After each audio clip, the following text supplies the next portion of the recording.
Okay, everyone. Good evening. Let's all just take a deep breath, especially me, because I am so full. So let me tell y'all,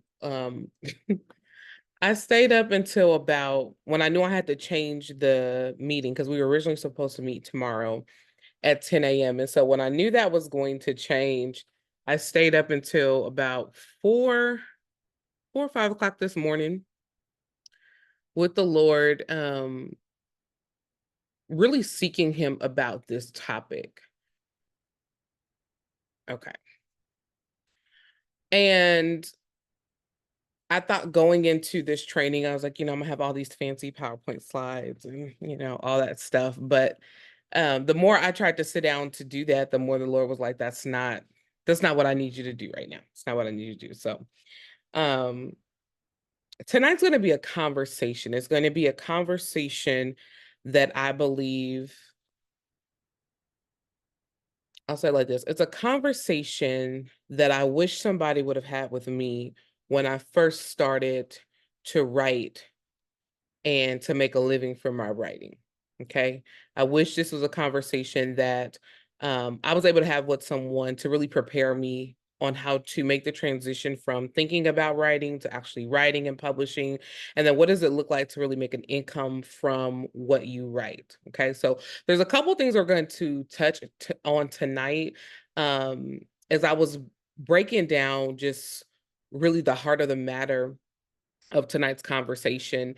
There was so much that I was like that I can touch on, and I don't want to overwhelm you, but I will say this: the purpose of tonight's training, replace your income by selling your book this year in 2024, is all about stretching you. Okay, it's all about debunking any myths that you have, any fears that you have, especially those of you that have already written and published your book. Okay, so if you have a book that you have written, you published, or a workbook or a devotional that you've written and published, and you have not made at least $10,000 from said book, said product, manual, workbook, whatever it is, I want you to know that you have dropped the ball somewhere, and that's okay. Okay, give yourself grace, forgive yourself, but I'm going to help you pick that ball up today, and I'm going to help you make what they call it, a three-pointer, a layup, a something.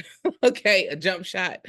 And that's what I'm helping you do today, because there is something we're moving into a time and space, especially for those of us that are prophetic writers. We're moving into a time and space where you are going to not only need to know how to tap into the presence of the Lord when it comes to your writing, but you are going to know you're going to need to know how to create an income revenue from the things that the Lord puts in your hand.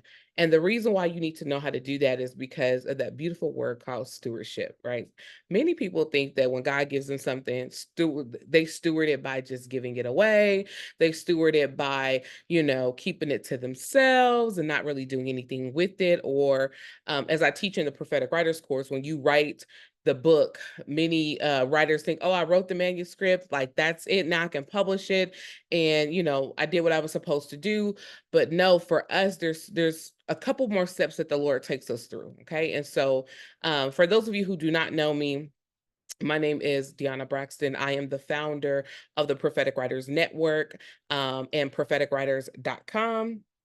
And I am really excited about being here with you tonight. My personal mission in life, okay, this is my life mission, is to eradicate the spirit of poverty out of the lives of writers. There are a lot of writers who are talented, gifted, and broke. And I was one talented, gifted, and broke. And I really believe that the Lord is trying to break us out of that, break that off of us, break that off of our mindset. Those of us who have chosen to put our pens down in exchange for an employee badge, an employee ID, a 2-week vacation a year, a little bit of overtime, whatever it may be, because your focus has been, I got to put food on the table, I got to keep a roof over the head of for me and my family, which is very important. And the Lord is concerned about those things as well. He doesn't want you out here homeless. He doesn't want you out here starving, right? But he does not want you to forget that he has given you the ability to write, to create, to produce. Okay. And if you go to Deuteronomy 8:18, Deuteronomy 8:18 tells us that God has also given us power and the authority to create wealth. And so, whatever story you have told yourself about why you have not sold 1,000 copies of your book, 5,000 copies of your book, 10,000 copies of your book, or you haven't made $1,000, $5,000, $10,000, whatever that is, I'm going to help you to disassociate with that, to rebuke that thing, to command to cast it out, and away from you. Now, before I move forward, I want, if you haven't figured this out, I'm going to be talking about money tonight. Okay. I know that the topic of money is a very sensitive topic, conversation, especially for those of us who have grown up in the church, those of us who are very religious and very, I would say, church oriented, not necessarily relationship with the Lord oriented, but very church oriented. The conversation about money could be a little bit taboo.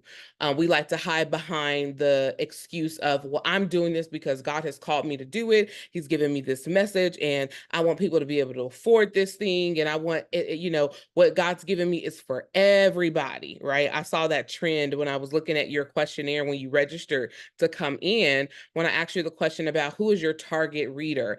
And some of y'all gave me age ranges and was like, my target reader is from this age to that age. It was like 30, 40, 50 years in between, which I think is hilarious, because somebody in their 20s is completely at a different place in their life than somebody that's in their 50s and their 60s, right? 50s and 60s, you're going through menopause.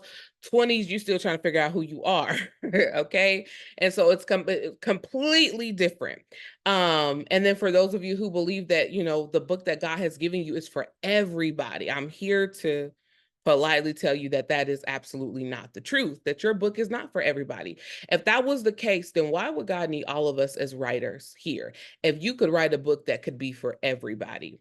But let me go back a little bit. So I want you to get clear during this training before I teach you how to replace your income, right? Because part of that process is making sure that you have a product. And when I say product, I'll use product and book interchangeably tonight. So if you hear me say product or book, I mean the same thing, okay? So your product, which is your book, in order for you to get that in, as many hands as possible, you have to be clear about who it is for, okay? If you're not clear, if there's not clarity about who your book is for, who your product is for, guess what? Then they won't have clarity. Your buyers, your readers won't have clarity that they actually need it, okay? And so if I could sum up this training in 2 words, what it's about. Okay. The theme of this training is, number one is going to be about consistency, and the other one is math. Okay. So we're going to do a little math. We're going to do some calculations tonight. I love a good math. I love a good business math. Okay. So it's going to be all about math and consistency. All right. Now, if you've been a person who starts and stops, you self-sabotage, you procrastinate, and I'm talking about myself because y'all look, I wore those badges proudly. But if that is you, then you really want to pay careful attention to the things I'm getting ready to say, because you, number one, have to make a decision. That was actually the first thing I wrote in my notes, is that you have to make a decision. So as you are taking notes tonight, I want you to write that down.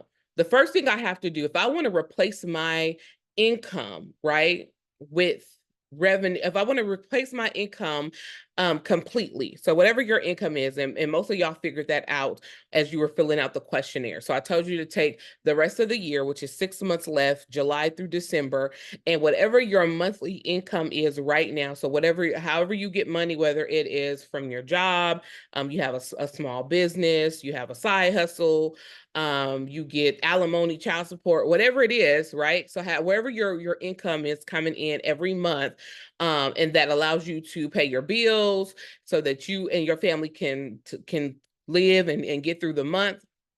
Whatever that amount is, I wanted you to take that monthly amount and times it by 6. Okay, so this is the first portion of our math.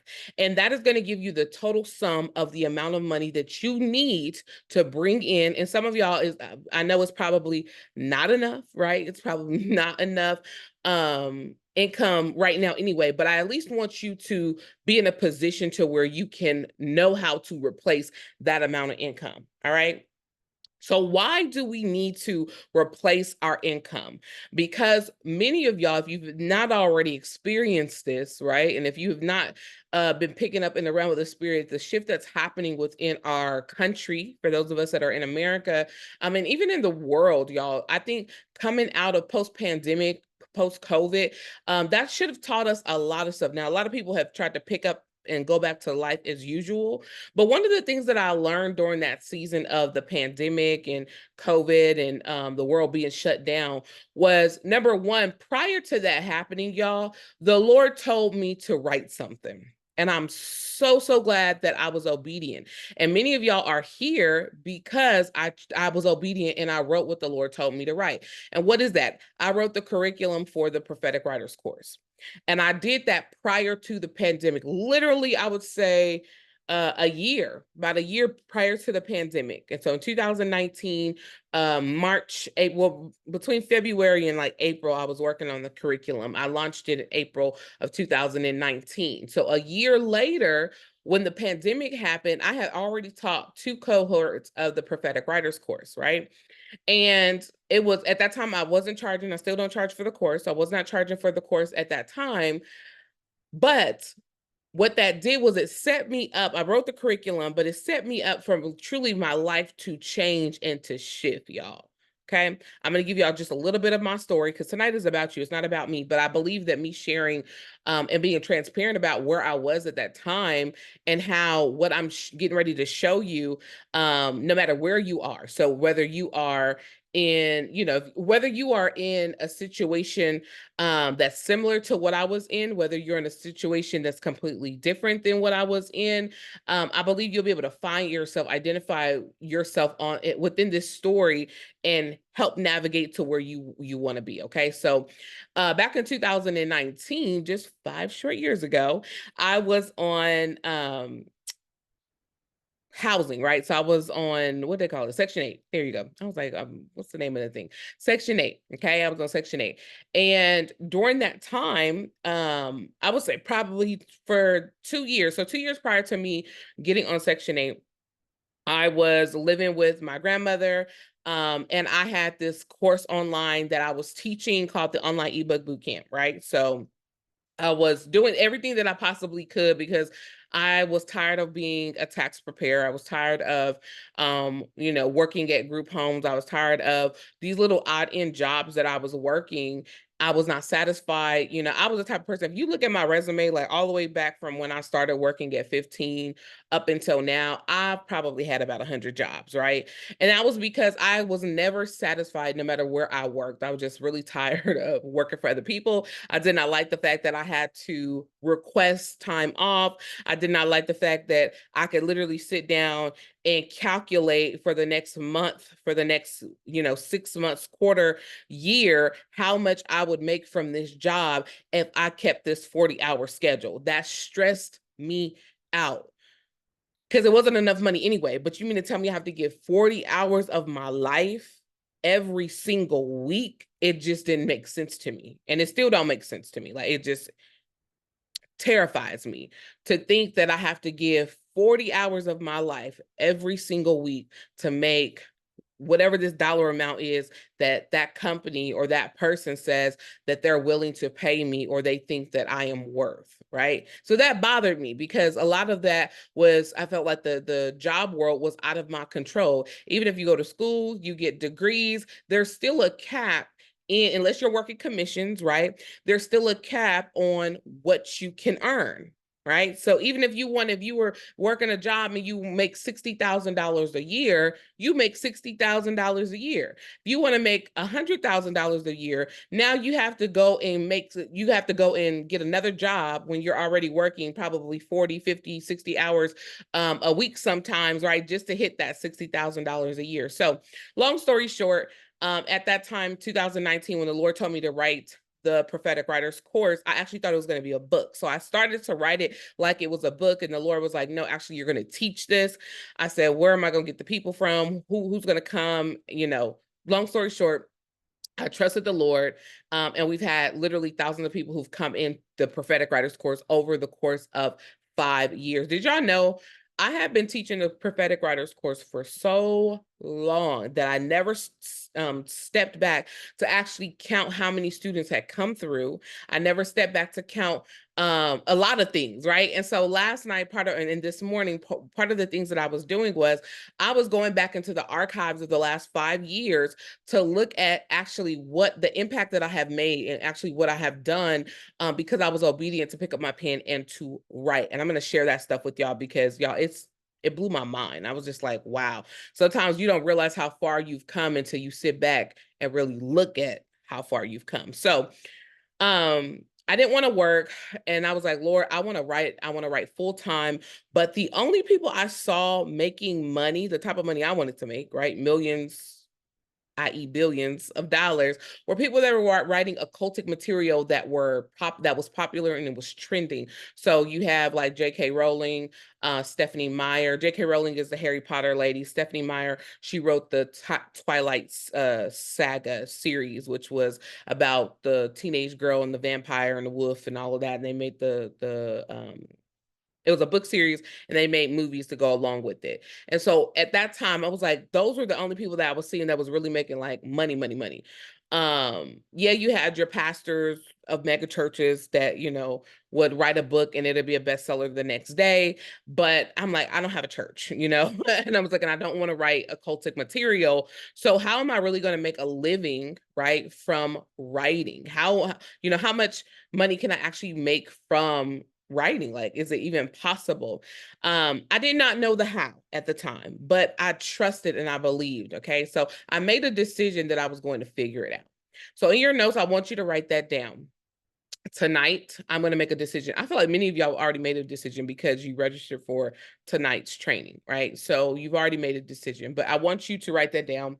I'm making a decision. Okay. And I have the definition of decision here. And so a decision means that you came to a conclusion or resolution, or a resolution was reached after consideration. Okay. So here's some things I want you to consider.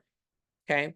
If your job or your sources of income that you currently have right now turned off tonight, midnight, when the clock strikes at midnight, what are you going to do? What do you have in place? What do you have in place for you and your family? If all of a sudden at midnight tonight, there was no more job, there was no more, whatever it is, however you get your money, right? And let me know in the chat, because I really want you to think about this. I'm not just saying this to just y'all. Everything that I'm saying tonight, I want you to understand is truly Holy Spirit led, because it's a serious conversation. It's gonna feel like a little bit of a rebuke, because that's what it is. But it's rebuke in love, because man, you've been without for too long, and I don't understand how you have a book or you're working on a book, right? And you're not where you should be. And as I'm talking to you, I'm talking to me. Okay. So I'm talking to you, I'm talking to me, because man, there's just so much greatness on the inside of you.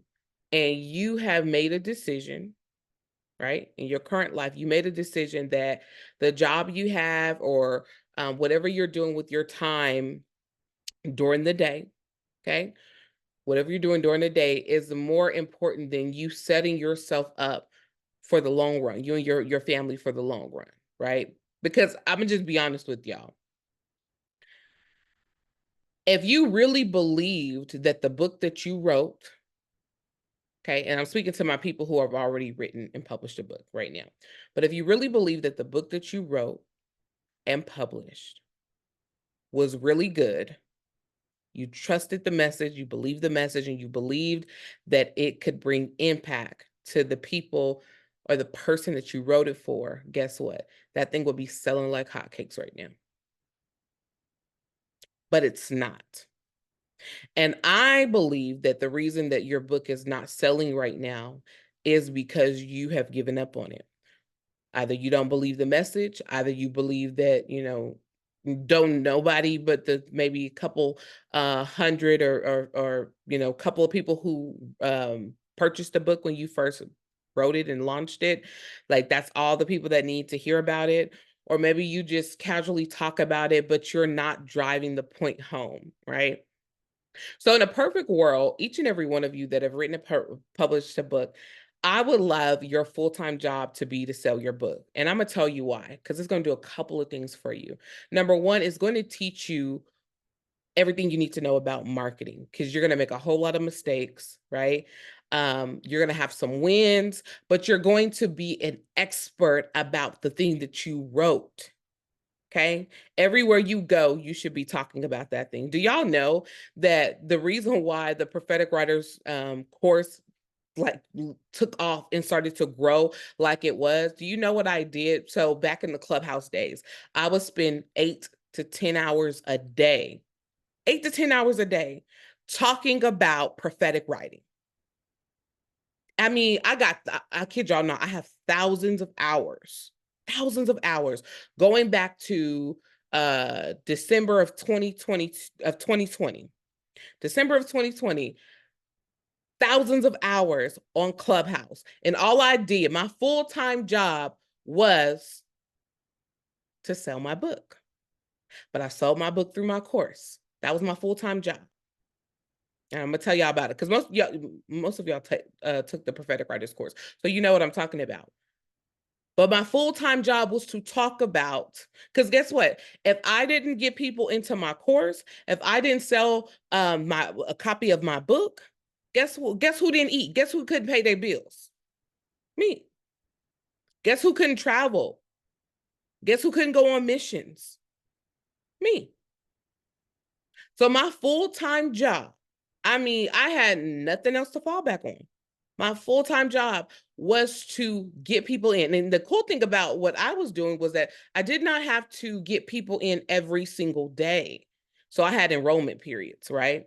I had enrollment periods. And I'm going to tell you about how why this should matter to you, no matter what your book is about. Okay, whether it's about your testimony, whether it's a how-to book, it's how to slim down in 30 days, whatever your book is about, if it's fiction or nonfiction, how you can position your book to truly replace your income. Because you're not making what you should be making anyway. So it's going to be really easy for you to replace your income. Replacing your income with your book is going to create the momentum that you need. Is this helping anybody? Is this helping anybody?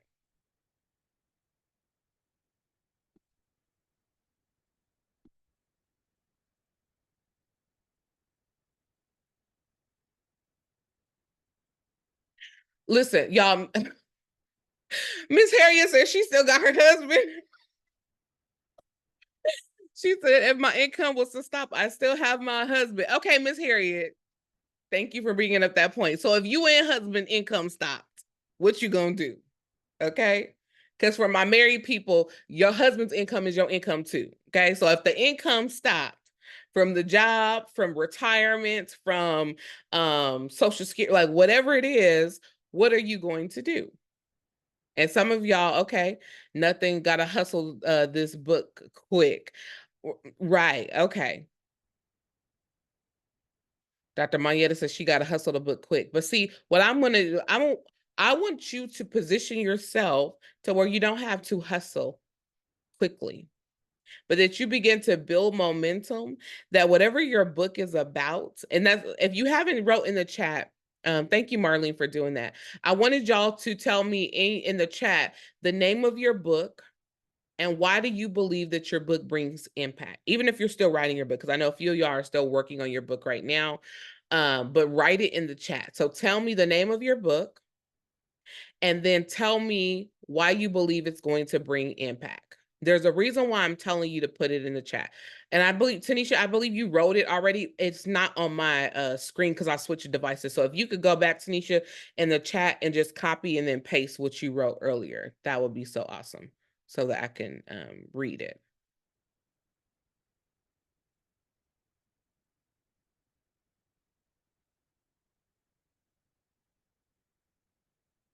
Okay.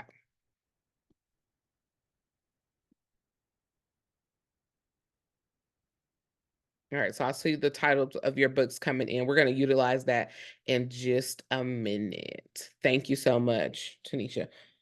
All right, so make a decision. I told you that a decision is coming to the conclusion or resolution, or a resolution being reached after consideration, right? So there's a decision that you have to make. The first decision that you have to make is if you are going, you got to decide if you are going to really be committed to this thing. You got to decide if you're going to be committed to this thing. And here's why you want to decide that, okay? Because it's real easy for you to get distracted and start doing other things and say, oh, well, I can't promote my book, or I can't sell my book, or I can't do something connected to my book so that I can sell copies of my book because I need to be over here and I need to do this. Now, I'm not telling you to stop every single thing in your life and the only thing that you do is focus on your book. But if you were to think about it this way, however many hours you're working a week at your job, if you were to spend that amount of time every day, every week, every month, every quarter, every year, and you focus that on marketing and selling your book, how many copies of your book do you think you would sell? How much income do you believe that you would bring in from your book?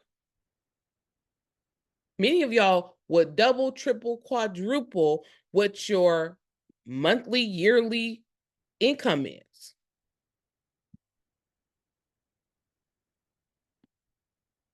So why don't we do that? Why don't we take the time and like really invest the time? Because you spent the time writing it. Like you did the research, you typed that thing out, it went through the editing process, you went through all of that, right? And those of you that are still writing, get ready because you're getting ready to go through all those beautiful processes. But you did all of that. Why not make sure that your book gets in the hands of the people that it needs to get in the hands of? Okay. Now I'm gonna look at my notes here because when I tell y'all I wrote, I think I literally wrote. I think this training is actually going to turn into a book because as I was sitting down writing this, I said, Lord, why do I feel like you making me birth another book right now through this training?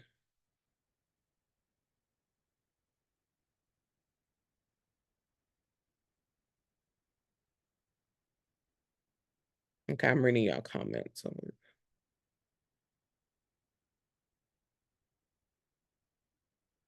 Okay, good, good, good. Great titles. Y'all got some good titles.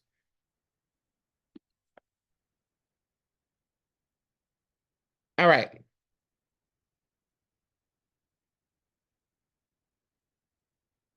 So I wrote down 7 decisions that I want you to make. The first one is you want to decide that you will finish what you started. Okay. So if you're taking notes, write that down. You will finish what you started.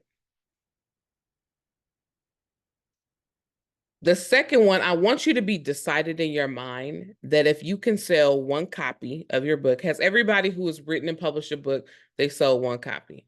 Let me know in the chat. Just give me a yes. Have you sold one copy? Even if it was a what do you call it? A sympathy buy. You sold one copy of your book, right? Okay, awesome. I don't see any no's. Everybody who wrote and published a book, they sold at least one copy of their book. So if you sold one copy of your book, did you know that you could sell 10? Did you know that you could sell 100? Did you know that you could sell 500? Did you know that you could sell 1,000 copies? You could sell 10,000 copies. You can sell 100,000 copies. And if you really want to get fancy, you could sell 1,000,000 copies of your book. How, Deanna, how can I sell that many copies of my book if I've only sold one or a couple hundred copies of my book? Because if you did it one time, you can do it again. Okay. I like to think of it like this. As I was preparing for this, the Lord was reminding me of a lot of things in scripture. The first thing he reminded me is that we are made in his image.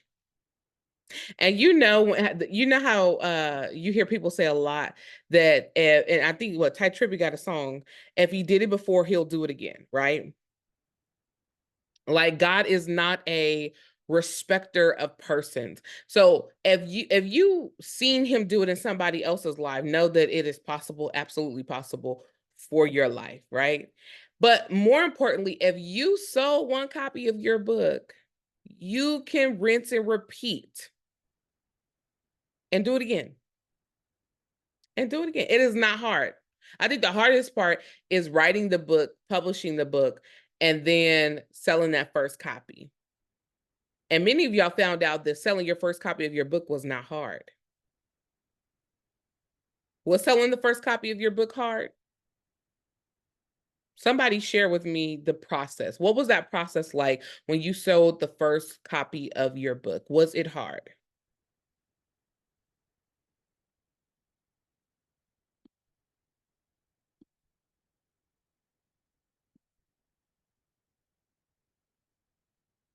Okay, Ross said, no, it wasn't hard. She started with family. Keisha said, no, it wasn't hard.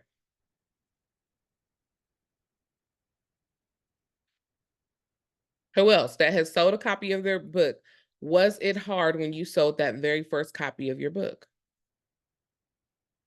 Somebody tell me how quickly did that book sell?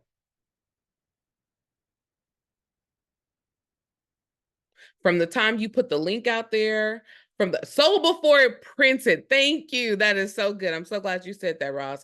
She said it's sold before it was printed. How did that make you feel that your book was sold before it was printed?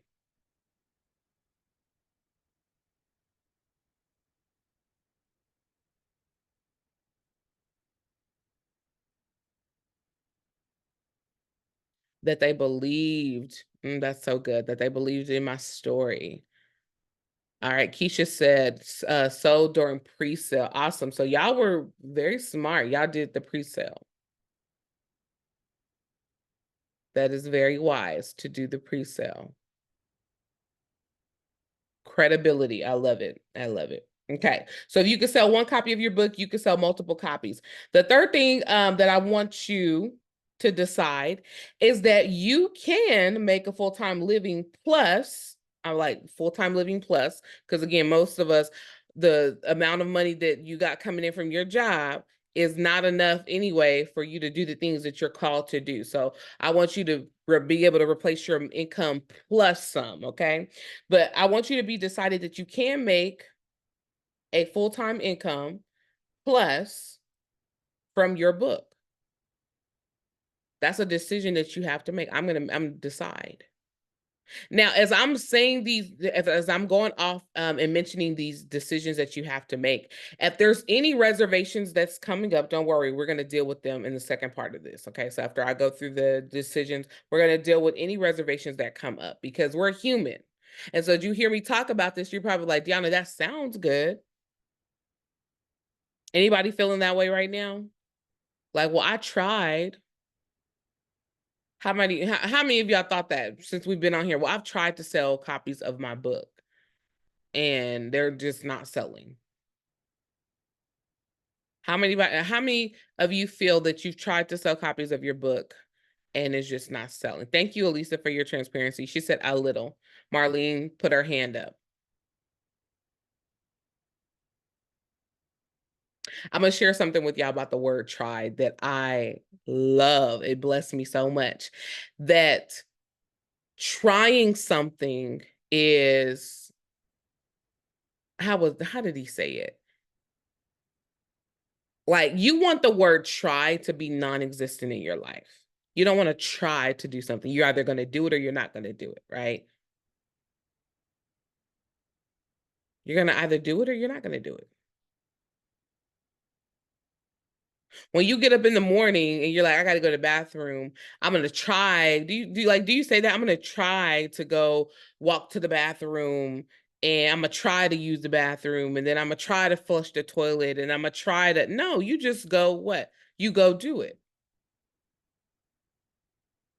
When it comes time for you to go to work, do you say, I'm going to try to go to work today? No, you go to work, right? So when we utilize the word try, Usually that's an excuse that we're hanging on to, because that means that if this thing does not happen, at least I can say, well, I tried. Right? The word try, it's like it gives us, it's like this excuse mechanism that it gives us. So I want you all to make a decision that you're not going to try to sell your book. You're going to sell your book. I'm going to sell my book.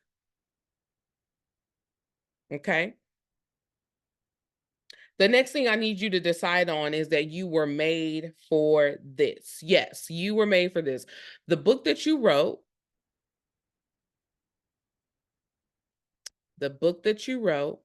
you were made to write that book for a time such as this. So Dr. Monyetta, instead of saying I could do better, I am doing better. She said, how do you sell? Oh, Keisha, that's a good question. She said, how do you sell it when it's 3 years old?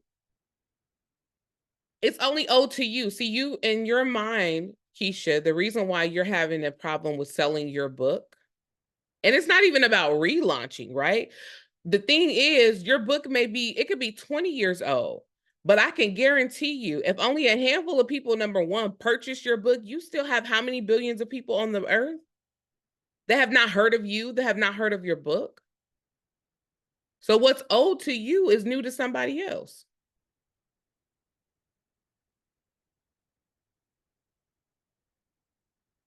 You can't see your book as 3 years old, like at all.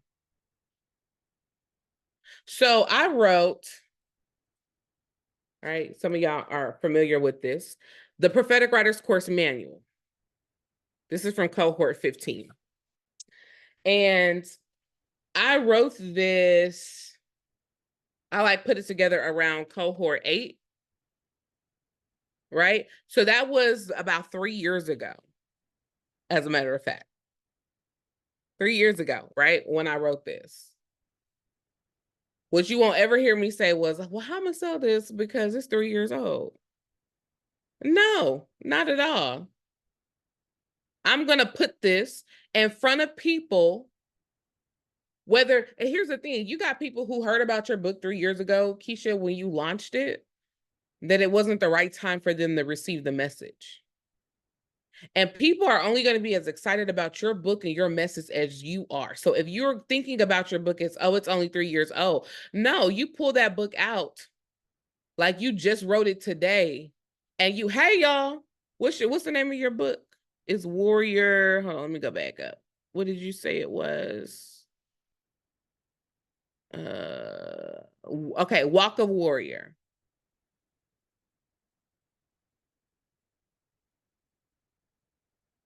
Girl, with a title like that, Walk of Warrior, Keisha, every day you need to get excited about talking about that book, because here's the thing, whatever your job is, every single day, I don't care how daunting and old and mundane the task is, you show up every day and you do it. You show up, you check your emails every day at the same time, you take your lunch every day at the same time, you leave every day at the same time, right? And that process that you do at work is so old, right? You got to talk to the same people. You got to go through the same processes, and you do it. Why? Because you know that you're getting paid an hourly raise, you're getting paid a salary, and you want your check every month, every 2 weeks, however often you get paid, right?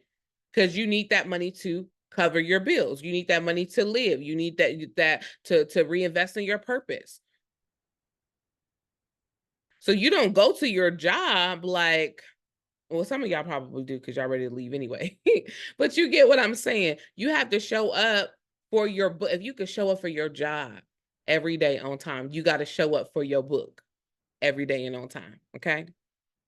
Every day. You have to be the best advocate for your book.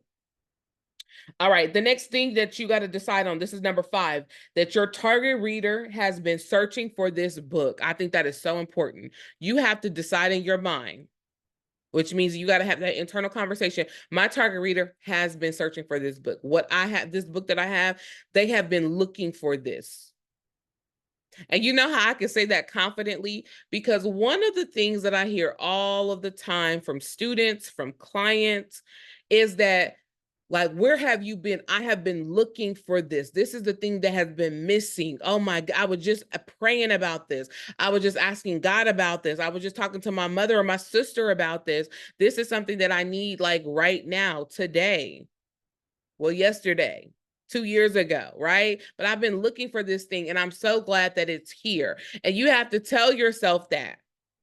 There are people, because here's the thing, you wrote the book and you put it to the side, and now the enemy is banking on you not being as driven around your book, because if that message gets out there and it transforms the lives of people that it's supposed to transform the lives of, guess what? It's going to help them to come out of their depression. It's going to help them come out of their suicide. It's going to help them come out of their lackluster life and really start to think and consider that, hey, you know what? I actually can do and be something in life.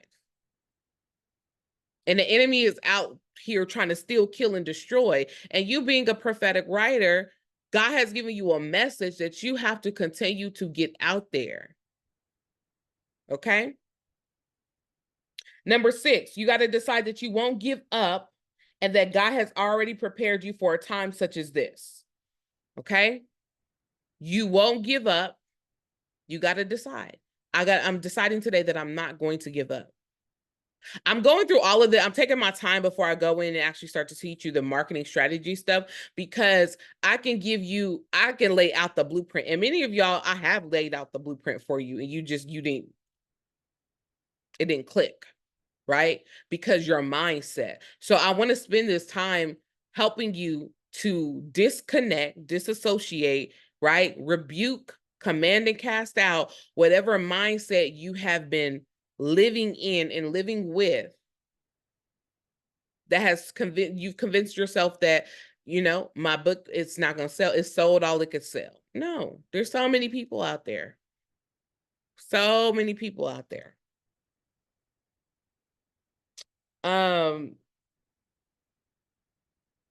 Number 7, here's the final one on under decisions. You need to decide that you will replace your income by selling your book in 2024. You got to decide that. You got to decide that. So I'm going to go over these real quick. I'm going to say it one more time, what these decisions are that you have to make. That you will finish what you started.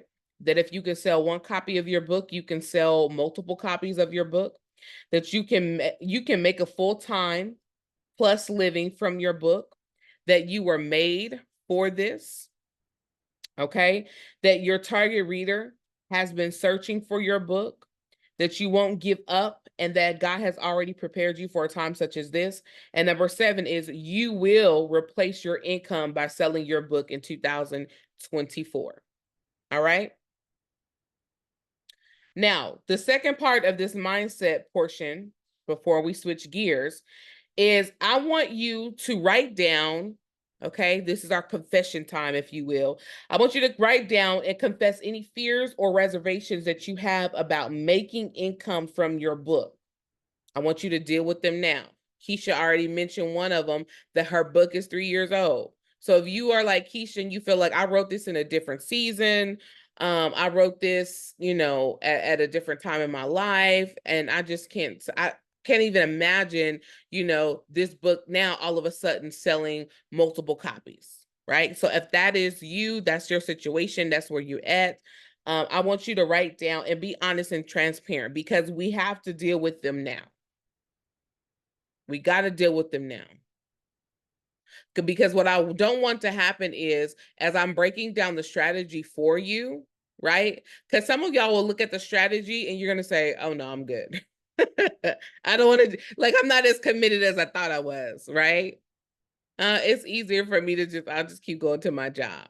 And then some of y'all look at this and you're like, you know what? This is the very thing that I need. This is the thing that I need that's going to help, set me apart, launch me into the thing that I need to be launched into. Okay. So the next couple of months, because again, I told you that we're replacing your income for the remainder of the year. So the next couple of months, your faith has to be activated and the spirit of fear has to be depleted. Okay. You got to be done with the spirit of fear.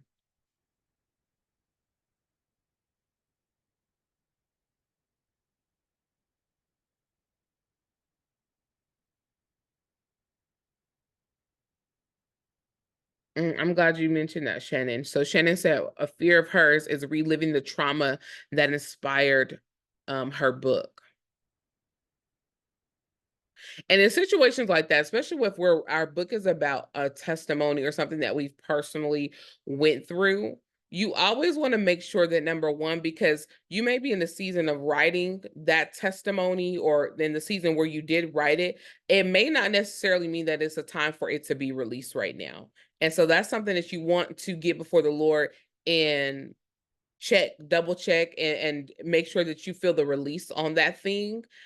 Because what you don't want to happen is that you release your testimony before it's time, okay? And you're not prepared for all that comes with that, okay? So that would be the first thing. Any of you that are writing books about your testimony or just even for future reference, one of the things that I highly, highly recommend is that you go through inner healing and deliverance, that you spend some time dealing with uprooting anything, any trauma that's associated with what you've been through. And it could have been something, it could just be mental trauma. It doesn't even have to be a physical trauma. It could be emotional trauma, like whatever type of trauma that you're still dealing with. You want to make sure that you spend the time talking about it, because if your book is supposed to position and help people come through it, right? They're going to be looking at you as number one, the expert. They're going to be looking at you and gleaning from your story for their strength as well. Like if God brought you through that thing, if you overcame that thing, right? If your situation turned around for you, then surely it can happen for me. And so when you are before the people, because that's another thing, right? A lot of y'all have to get from behind your phones and your computers. It's not just I'm going to write the book and then it's going to go out there and sell. No, you have to talk about whatever the components of your book is about, and you have to sell that thing, okay? You have to be the number one advocate for your book.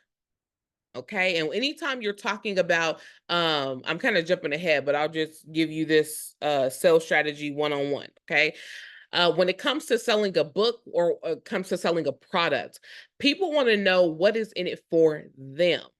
Okay. Your story, all of that, that's cute, but a lot of people do not care. And that's not to be harsh, but they're thinking about me and mine and everything that I'm going through. And that's cute that you went through that. But currently, here's where I'm at. How do I stop the bleeding? How do I stop the hurting? How do I stop the pain? Right. And the hurting and the pain could be something like, how do I get out of debt? Right. How do I lose this weight? How do I, recover after a divorce? Like whatever that pain is, wherever they're bleeding out is, you have to be able to help them through that process. And you don't have to help them through all 17 steps. It could be maybe one thing that you've mastered throughout that process. All right. Thank you, Elisa, because I see all these notifications coming in. Thank you for helping her. All right. So Elisa said, thinking I'm not qualified or ready. And so that's another one. I would refer you back to going through inner healing and deliverance and checking with your confidence, right, within yourself.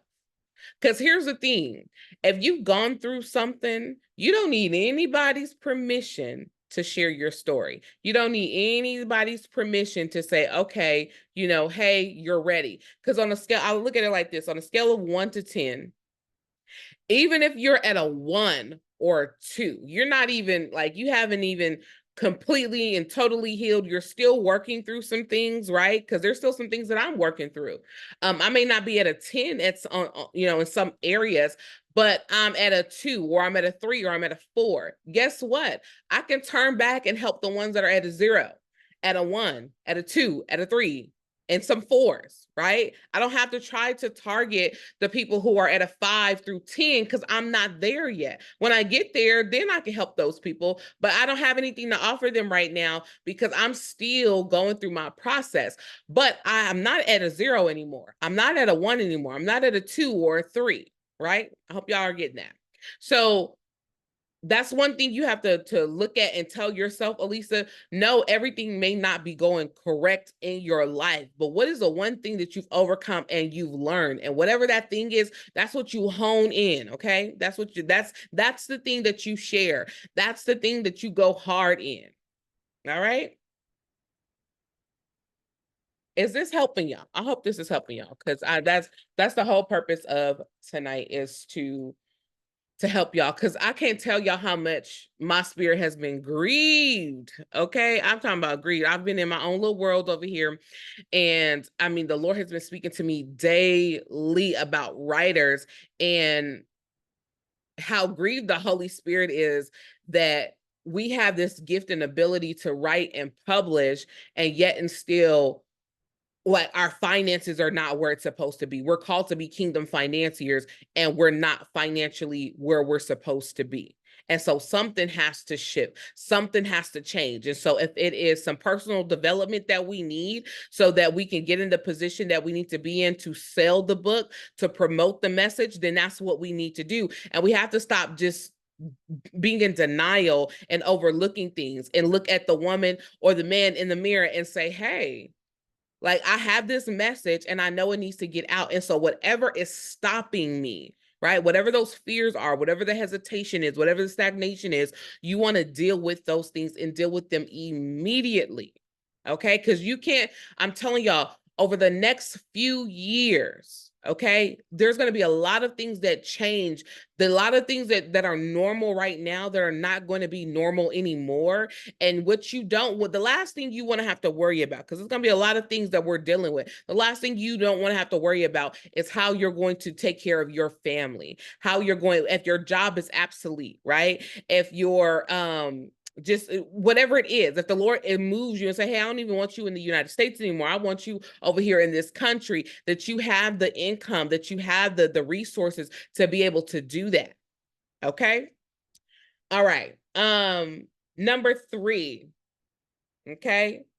So when it comes to replacing your income, you have to know how to set the atmosphere for success. And this is going to look different for everybody. Okay. You got to set the atmosphere for success. And so I like to look at it like this. So I wrote on here that daily you want to touch your project. So your project or your product, which is your book. Okay. So for those of you that have already written and published your book, daily you want to be working on marketing and advertising your book. Daily you want to be promoting the message of your book, because that's what it is. Okay. I don't even want you to think about this. And if I didn't say this earlier, I apologize. So selling the copies of your book is not about you actually you going out there and say, hey, I got this book for sale.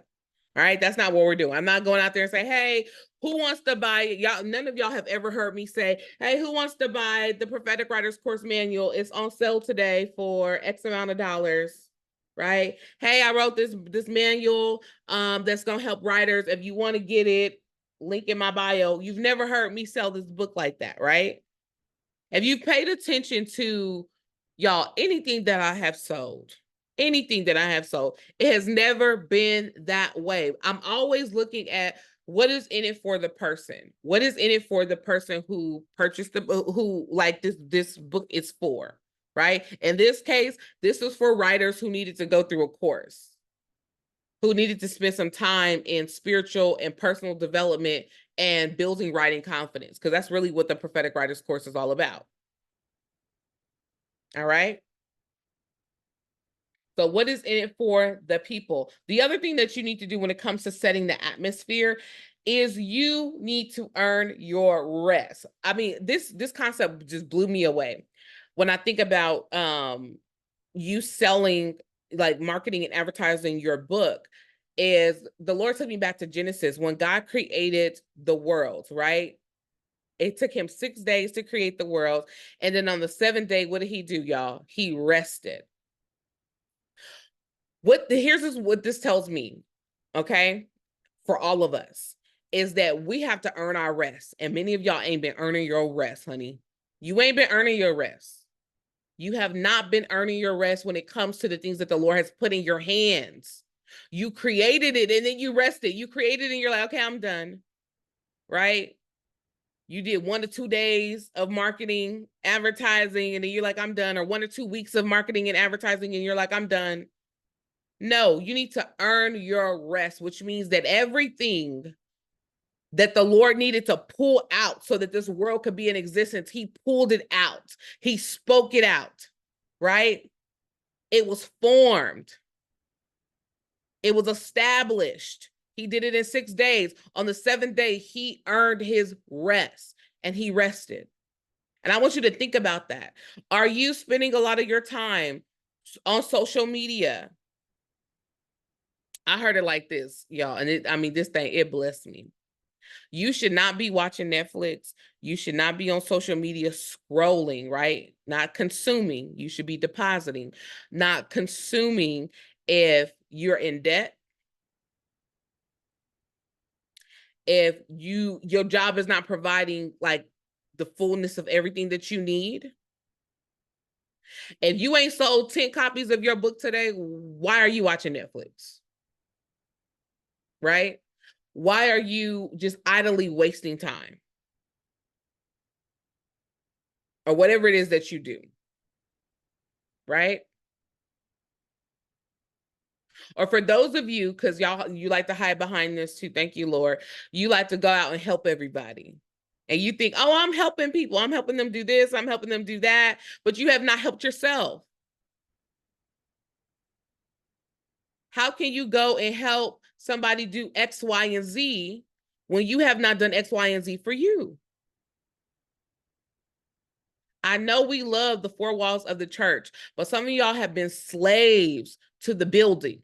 Hear what I'm saying. You've been slaves to the building. You will clean the building, honey. You will be at every meeting at the church, and you feel like, well, if I'm not there, pastor gonna say something. If I'm not there, they ain't gonna be able to go on without me.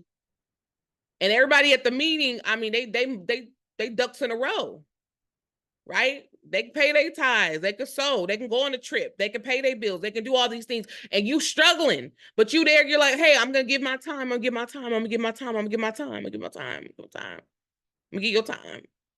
And the Lord is like, honey, you ain't got a lot of time. You don't have a lot of time. Then you go in your prayer closet and you're like, God, I need help. How I'm gonna pay this bill? How I'm gonna do this? How I'm gonna do that? How I'm gonna do this? How I'm gonna do that? I need a miracle. I need this to happen. When the Lord's like, hey, that book I gave you, go sell it. Go sell it. You know what? Let me tell y'all the thing that like mentally shifted things for me. So I used to be a part of a network marketing company. Y'all probably heard of it. It was called It Works. I think they still out there somewhere. So they had these body wraps. Y'all remember that back in the like couple years ago? Everybody was selling these $25 body wraps, right? So I was a part of It Works, and I remember like going to the meetings. I was like, oh, I'm gonna be I'm gonna be a presidential distributor. I'm gonna be an ambassador distributor. Those are people that make like $500,000 a year and all of that.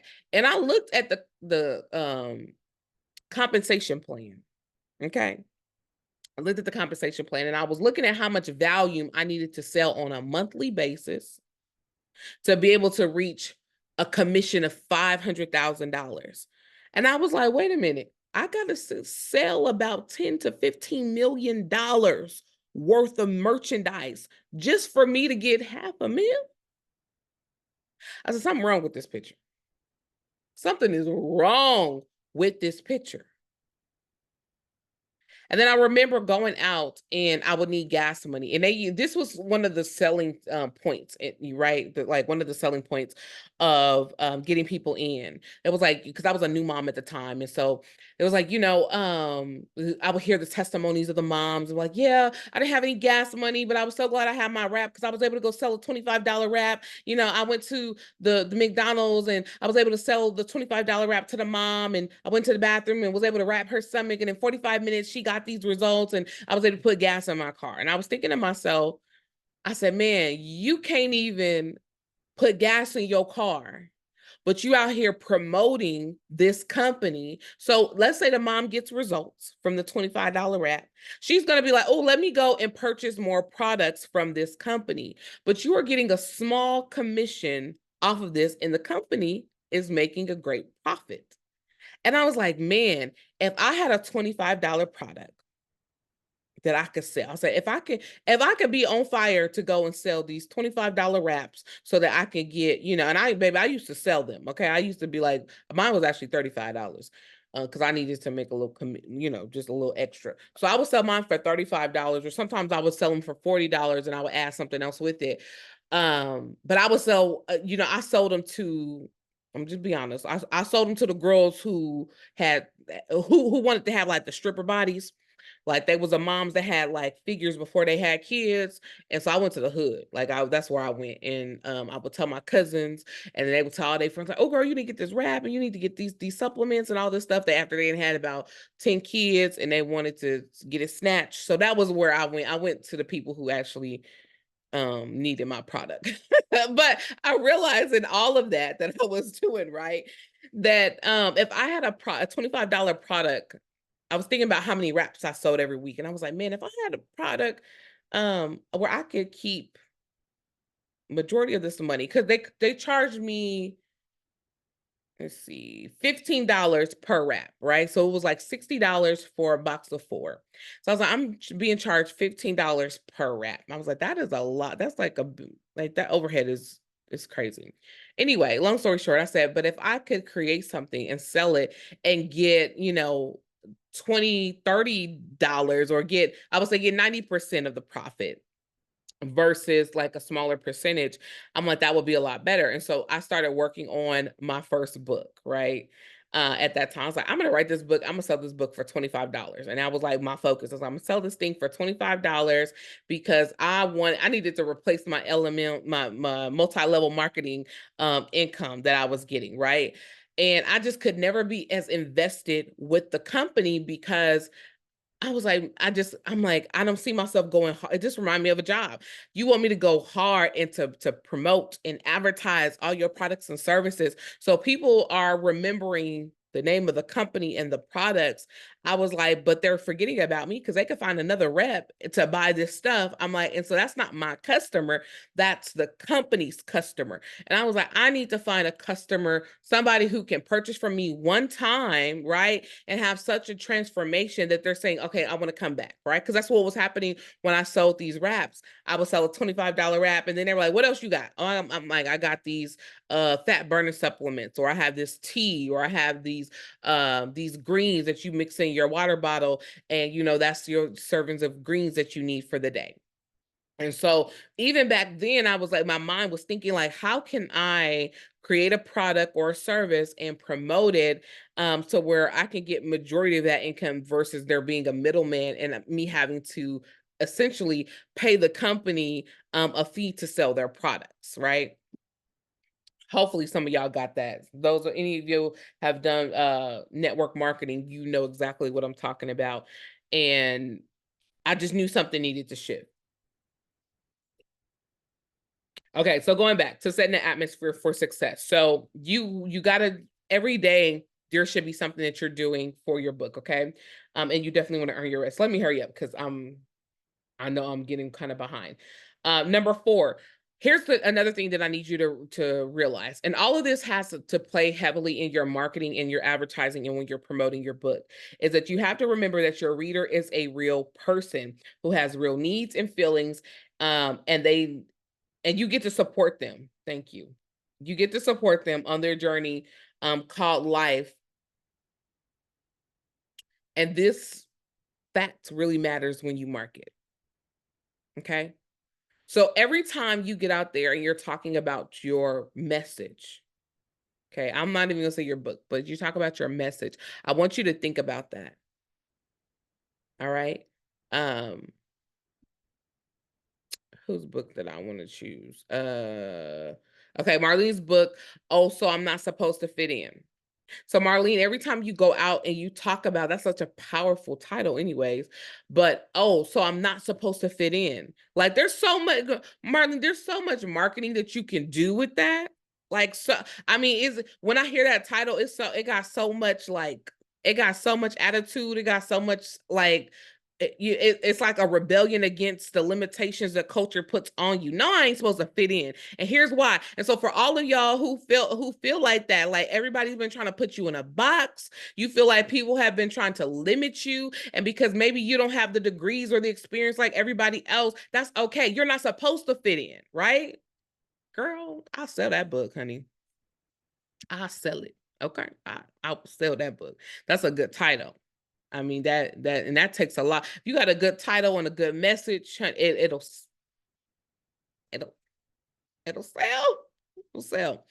Um, but think about that. Your reader, your target reader, they're real people. Okay. And so they're real people with real feelings, real issues, and they need the real solution that you can provide. All right. Um, Number 5, why? I want you to think about this. Okay. So I'm giving you guys some things to think about. So hopefully you're writing these down. So why do you want to make money from your book? All right. I asked you this earlier. What happens if you don't? What's the cost if you don't make money from your book? What happens when you do, right? What's the impact that happens? And there's two types of impact when you do something or you don't do something. There's a personal impact, how it impacts your life, and then the public impact, how it impacts the life of your reader. How does it impact their career? Because if you think about this, so if there's somebody right now, Marlene, I'll utilize you as an example again. There's somebody right now who is like literally suffering emotionally, physically, spiritually, mentally, because they've been told all their life that they're supposed to go to school, get a degree. I'll tell you, so I'll give you an example. So, like a lot of times in Nigerian culture or African culture, period. I remember I used to go to an African church and a Nigerian church. And one of the things that my first lady would say to me, she was like, I'm going back home. Every time she go home to Nigeria, she would say to me, Gianna, I'm going back home to Nigeria. She said, what kind of husband you want? She's like, you want a doctor? You want a lawyer? Like, you want an engineer? And it was like these high level careers. She was like, which one you want? Not how he looked, not, she said, what career do you want your husband to have? Um, and so I think about a lot of our Nigerian or African brothers and sisters who are raised up in a family like that, where they feel like, hey, mom and daddy done a whole lot of sacrifice. It's time for you. Got to be a doctor, a lawyer, an engineer. Like that's your option: doctor, lawyer, engineer. Which one you gonna be? And you're like, well, mom, I don't want to be a doctor, lawyer, or engineer. I actually want to be a teacher, or I want to, I want to be an artist. I want to be a singer or something like that, something creative and eccentric. And the parents are like, no, like you are.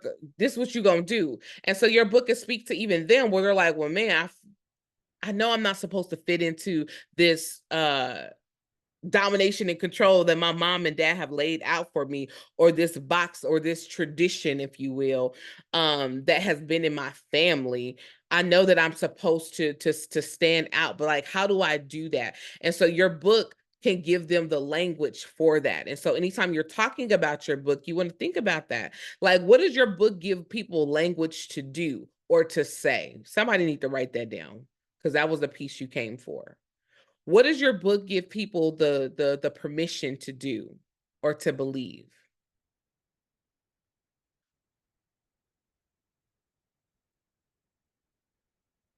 What does that look like?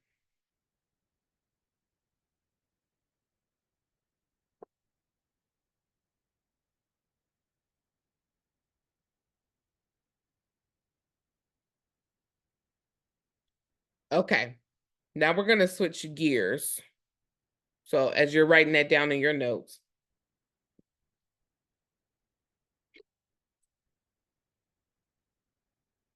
very welcome. Okay, so let me know real quick in the chat, just so I know I'm talking to the right people. What income do you need to replace? Is it income from your job? Is it from a side hustle? Like, where's your money coming from? And what's the source? So I know how to tailor this, because I got about 10 different ways, um, 10 different income sources that you can replace, but I want to make sure that I'm talking to the right people. So does the majority of y'all have jobs? Is it a business? Is it like, where is it? Where is your finances coming from right now that you want to replace?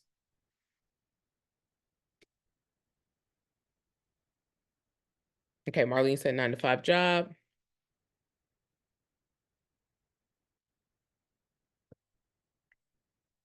Okay. Disability, employed. Okay. Disability.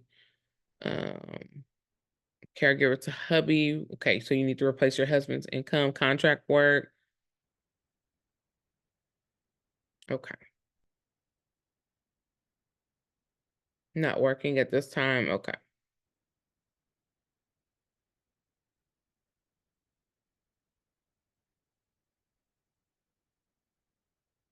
All right. So I'm going to,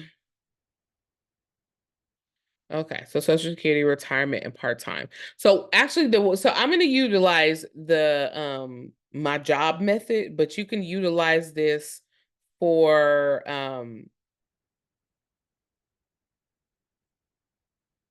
whatever the source of your income is. Small portion comes from coaching that I'm working to increase. Okie dokie. Additional income source. Okay. All right. So this formula that I'm getting ready to give you it's a very simple formula.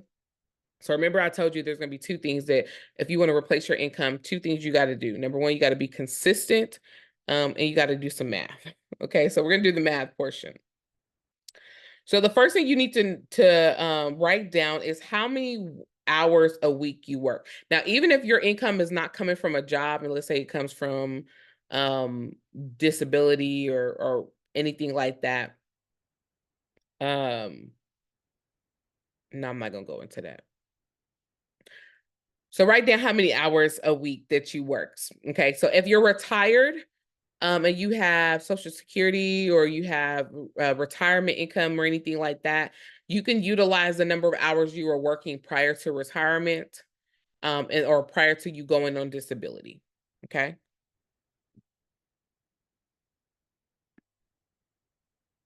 So how many hours per week?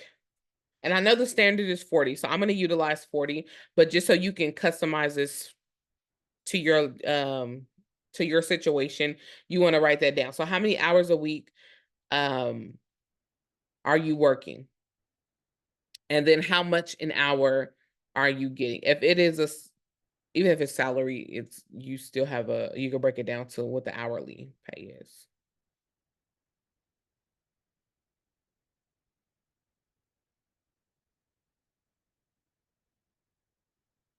Okay. Okay. Now I told you this is real simple. Okay. I'll make this real simple. So here's what I want you to do.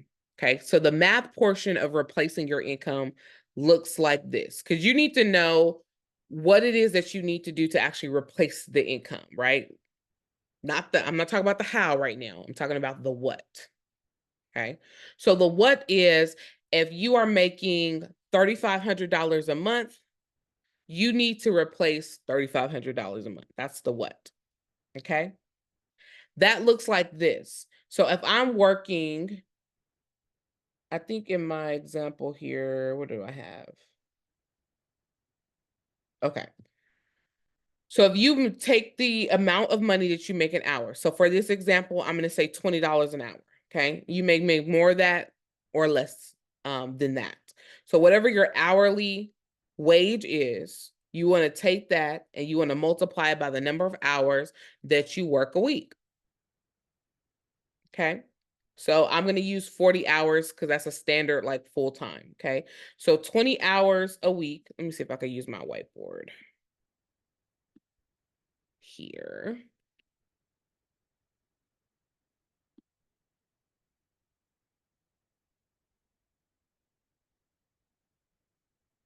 All right. So we got 20 hours times I'm sorry, $20. $20 an hour times 40 hours a week. And that equals $800. Okay. So that's what the weekly pay would be, $800. Can y'all see the whiteboard? Okay, thank you. All right, so $20 an hour times 40 hours a week equals $800 a week. Okay, so if this was your situation, that means that you need to replace $800 a week, right? Simple as that. So on average, there's about 4.3 weeks in a month. I'm just going to round it down and say 4 weeks. So we have 4 weeks times $800 equals, what is that? 3,200 for the month. Okay. So this is what I need to replace. 3,200. Now you know what your amount is that you need to replace. Y'all told me in the questionnaire that you completed. Okay. So you know what it is that you need to what it is that you need to replace. So $3,200. So here's what I want you to, I'm going to do my best to try to draw on here. We're going to see how this works. All right. So the number of hours that you work, so the 40 hours a week that you work,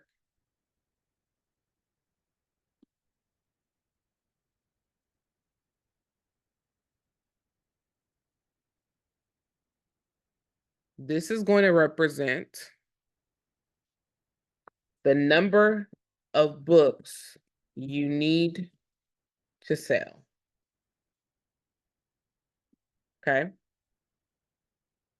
And if you have any questions about this, do not be afraid to ask. All right. And then $20 an hour here.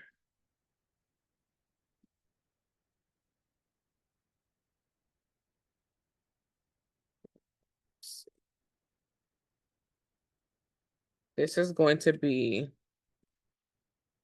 the price of the book. Okay. Now, you can, again, I'm just showing you the formula to replace your income. You can increase these. Okay. So if I'm working a job and I make $20 an hour, right? Make $20 an hour. I work 40 hours a week and I bring home $800 a week, right? If that's the case. Hold on, let me see. How do I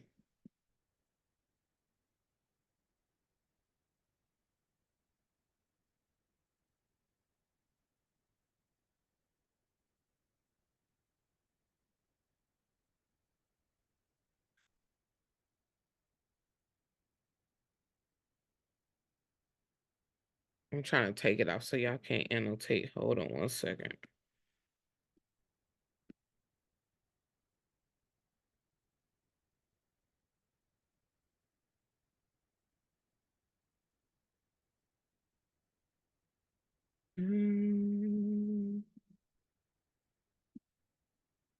Hold on 1 second.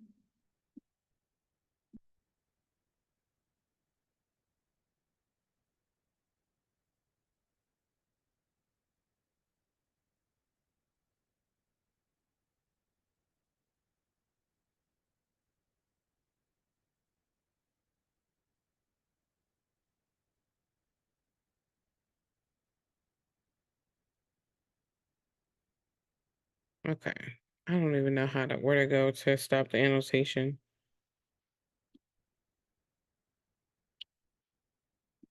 Hmm.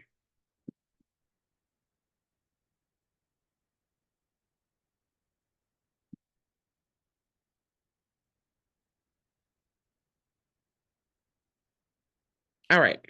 I'm trying to remove the annotations because when y'all let me see. Board.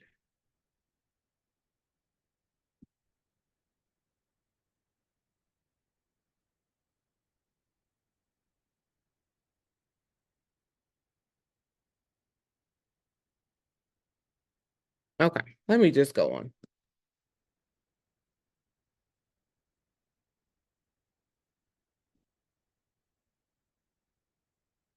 All right. So does everybody understand what I just said? I'm gonna say it one more time.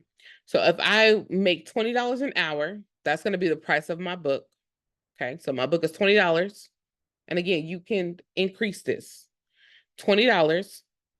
And if I work 40 hours a week, guess what? The number of books that I want to sell is 40. Okay. So if I sell 40 books at $20 an hour, that is going to give me my $800 that I work for my job. Now, the other thing I want you to take into consideration is 40 hours is also going to be the amount of time that I want you to give yourself right now. Now, as you continue to do this process, the goal will be for you to be able to do this in about, 10% of the time. You want to be able to sell 40 books, within 4 hours versus 40 hours. Okay. So this is going to be,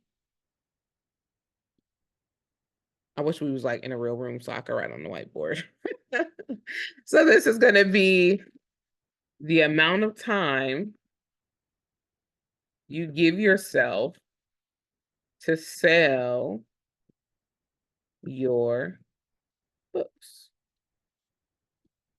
Okay. So again, you're going to repeat this process every week. So what that means is you are going to sell 160 books a month. Now, who thinks they could sell at least 160 books a month? Now, I know if you have not sold 160 books in the lifetime of your book right now, you may be thinking, well, how am I going to do that? But before we get to that portion, I want to know, do you believe that you can sell, if all it took is you to sell 160 books, and it'll be less than that if your book is, higher than $20. Do you believe that you could do this?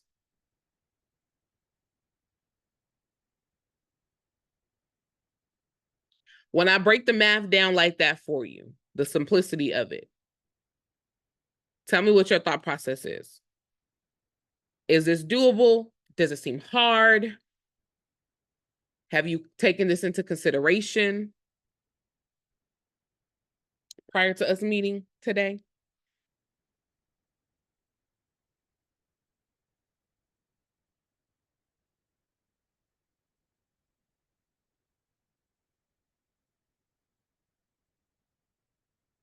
So if I want to replace my income, and again, this works if you make $50 an hour.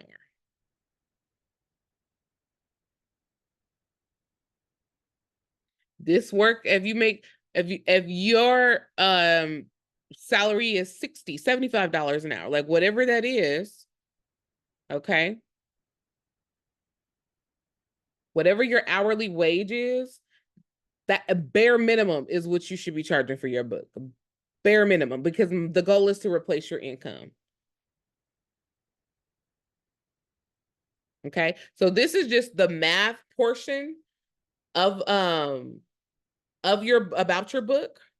Now, I know some of the things that may be coming up, because let's say your job pays you $50 an hour, and you're like, well, Deanna, my job is paying me $50 an hour. Who's gonna buy a book for $50? I know a whole lot of people that will buy a book for at least $50. A whole lot of people, especially if your book is helping them to do something. Okay. Now, if you are not confident that your book can be positioned to help people get a transformation, for them to take one step forward. Because again, you don't have to teach them all 50,000 steps. If you can help them take one step, if you can help them in your book take 2 steps, right? That is where your focus needs to be. So when you are advertising your book and you're marketing your book, you're promoting your message, that is something that you want to hone in on and you want to focus in on. Okay. Do we have any questions about that?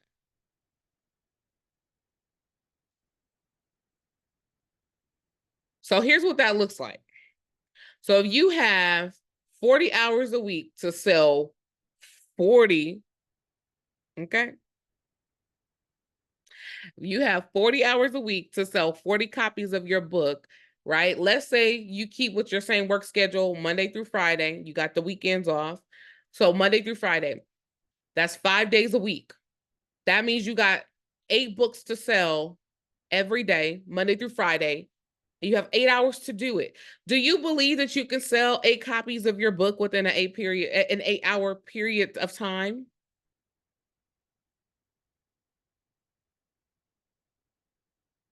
Y'all, this is what it looks like to be a full-time writer and to promote your book, like full-time, okay? Like, because a lot of times we be so out here that we like, oh, it's gonna be so hard to do.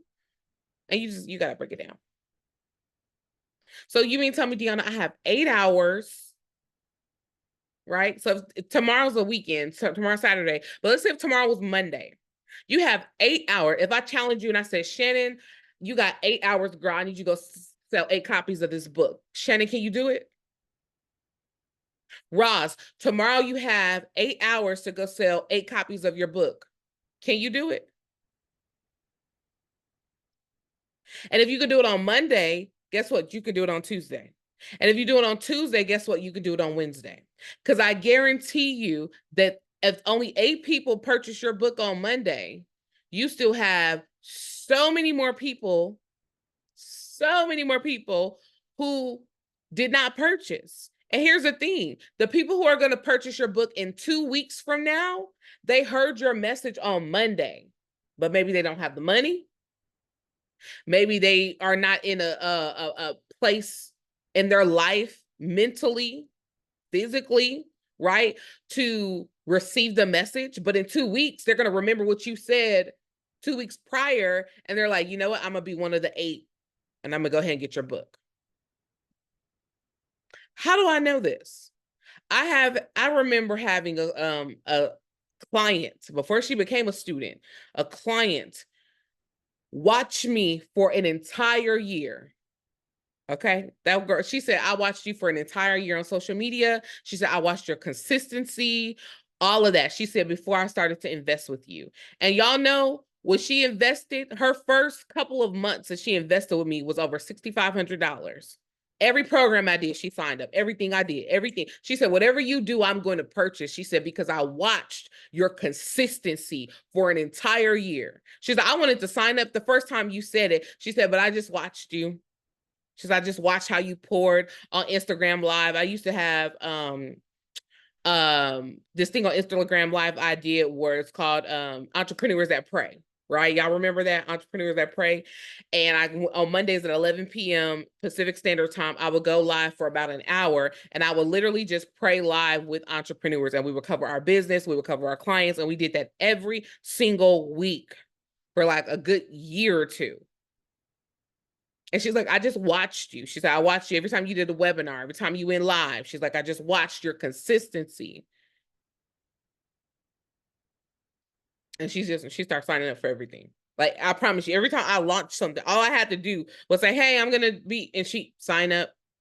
Even if she didn't need it, it was stuff she was buying, y'all. I was like, girl, you don't even need this. She was like, I just want to be a part of it because you're a part of it.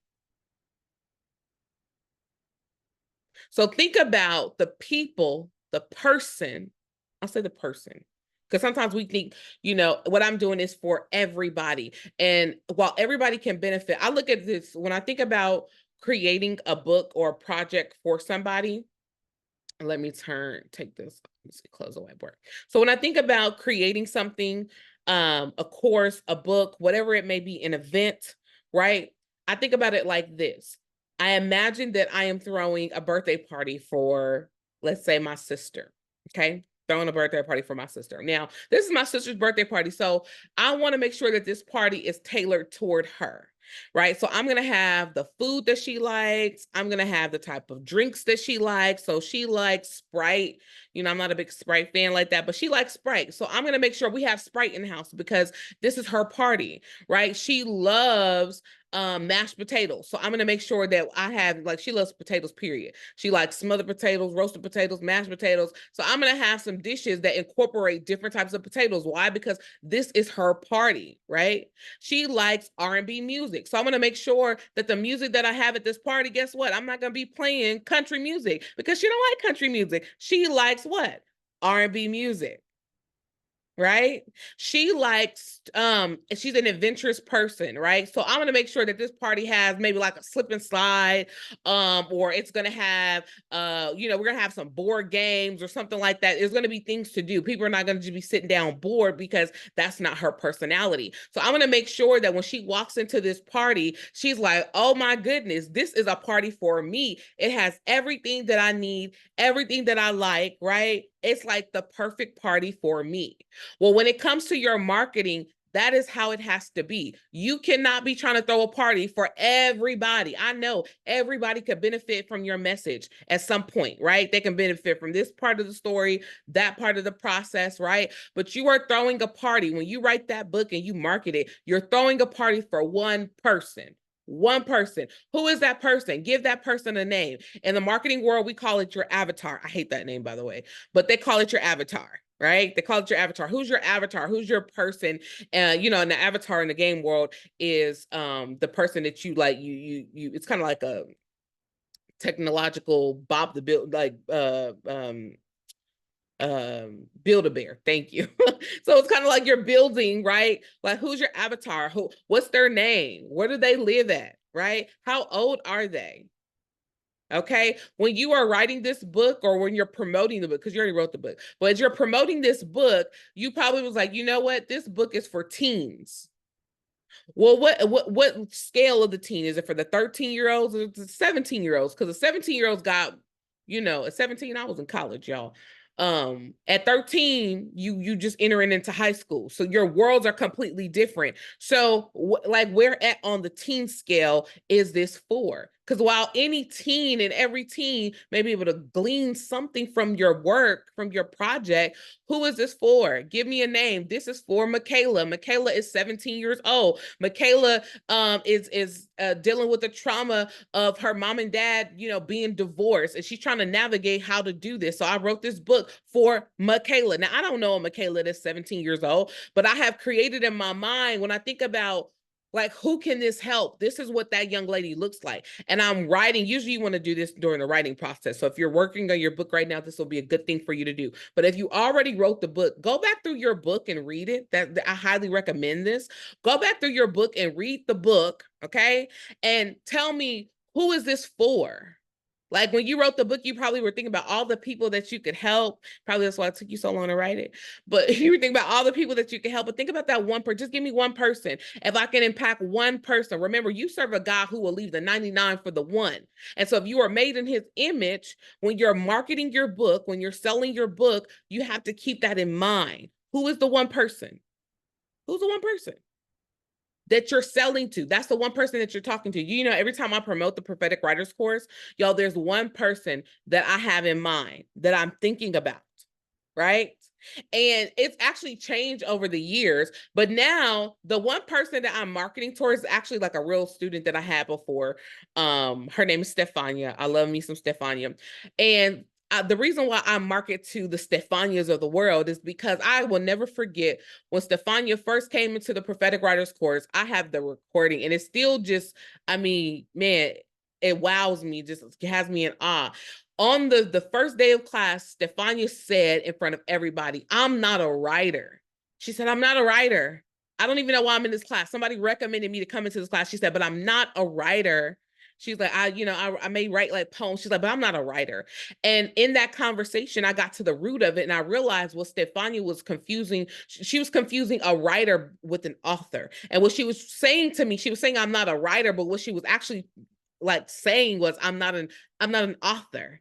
Right. Because she gave me examples of things that she wrote. And I was like, well, it sounds like you are a writer. She's like, no, like I'm not a real writer, like, other people. And what she was saying was, I'm not an author because I have not published anything. So I don't feel like I can call myself a writer because I have not published a body of work. Well, the truth is, a writer picks up a pen and writes. A writer opens up their computer and they type, right? An author is somebody who has something published. They have it published for the public, right? So that's the difference between a writer and an author. But the conversation that I had with Stefania that day, I was like, man, I wonder how many people are not picking up their pen or hiding behind their screens, right? And not stepping into the world of prophetic writing because they feel like because they did not write and publish something, that makes them not a writer. So every time I promote my book, the Prophetic Writers Course Manual, right, by way of my course, every time I do that, I think about the Stefanias of the world. And that's who I'm talking to. And guess what? I'm so laser focused on that everybody, whether they identify with Stefania and her, the concern she had at that time. Now, present day Stefania done published books, baby. She done got a whole YouTube channel. Stefania out here doing her thing, okay? She wears the name and the title proudly of prophetic writer, because going through that course, there was a transformation that happened in her life, right? That course had an impact on her life. Because I know this, when I'm marketing, it makes it that much easier for me to market this book. Because I could easily say, man, I taught this course 16 times over the last 5 years. Why would I keep doing this? Surely it's old, right? Surely, like, don't want nobody want to hear about prophetic writing anymore. But it don't matter how tired I get of it, right? I have to remember there's still a writer out there that I have not reached. There's still a writer out there who's dealing with depression, who's dealing with suicide, because they're so prophetic and they're so talented, right? And the enemy is coming to still kill and destroy them that they don't even know who they are. But I know if they give me 5 to 8 weeks and go through this course and allow the Lord to begin to crush them, that on the other side of this is who they will be. This is how they will show up in the world. Right? I'm just a pit stop for people. And I understand that, right? Most people that come through the Prophetic Writers Course, they're not supposed to sit here and be here forever. It's a pit stop. It's a healing stop for them. It's a place for them to come and get restoration. It's for them to get the transformation that they need so that they can go out into the world and do all the things that they're called to do. And my prayer is that you just come back and you give me a testimonial. You come back and testify about what you're doing right now and how this body of work had a part to play in your transformation so that it can give other people the permission to step up and get the breakthrough that they need. Right? So you think about your book, y'all, replacing your income with your book is so easy. I want you to understand that it's so easy. The reason why it's been hard for you to gather or to come to grips with the concept, thank you, Lord, is because you're thinking about it from the perspective of just money and not impact. Because if you believe the impact that your book can make, guess what? You are going to be in front of every single person that you possibly can who represents your target reader, and you're going to say, this book here, the thing that you're missing is this. The people you see on social media and they're commenting and they're having a bad time or they're going through X, Y, and Z. This is what you need. Here's what I wrote. I wrote this book for you. I didn't even know you existed, but God knew you existed. I wrote this thing for you. And here's the 1, 2, 3 things that I know this will help you to do. And when you focus on that, you focus on your target reader, you focus on what's in it for them, baby, you can sell whatever it is that you need to sell at whatever price. You know how I know? So when I first did this manual was $60. Okay? $60. In 3 days, I made about $8,000 from this. $8,000 from a manual. The very first time I launched it, $8,000. I had to go back, y'all, because I didn't know how much money I had made in the lifetime of the Prophetic Writers Course Manual. So last night I stayed up and I went through all my payment processors because I have like 6 of them.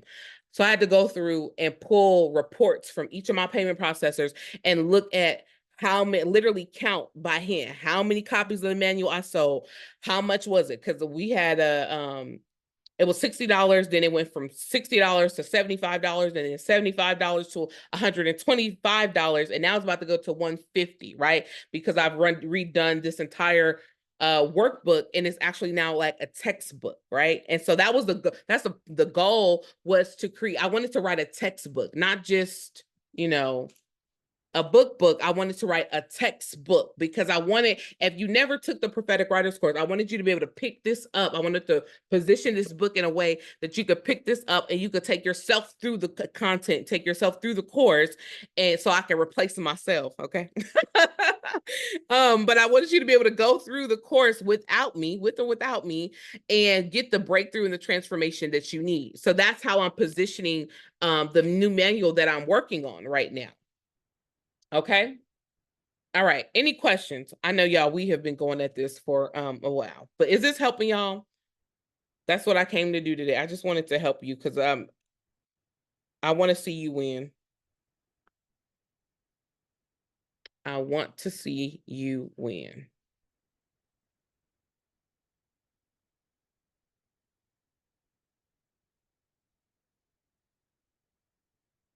Okay.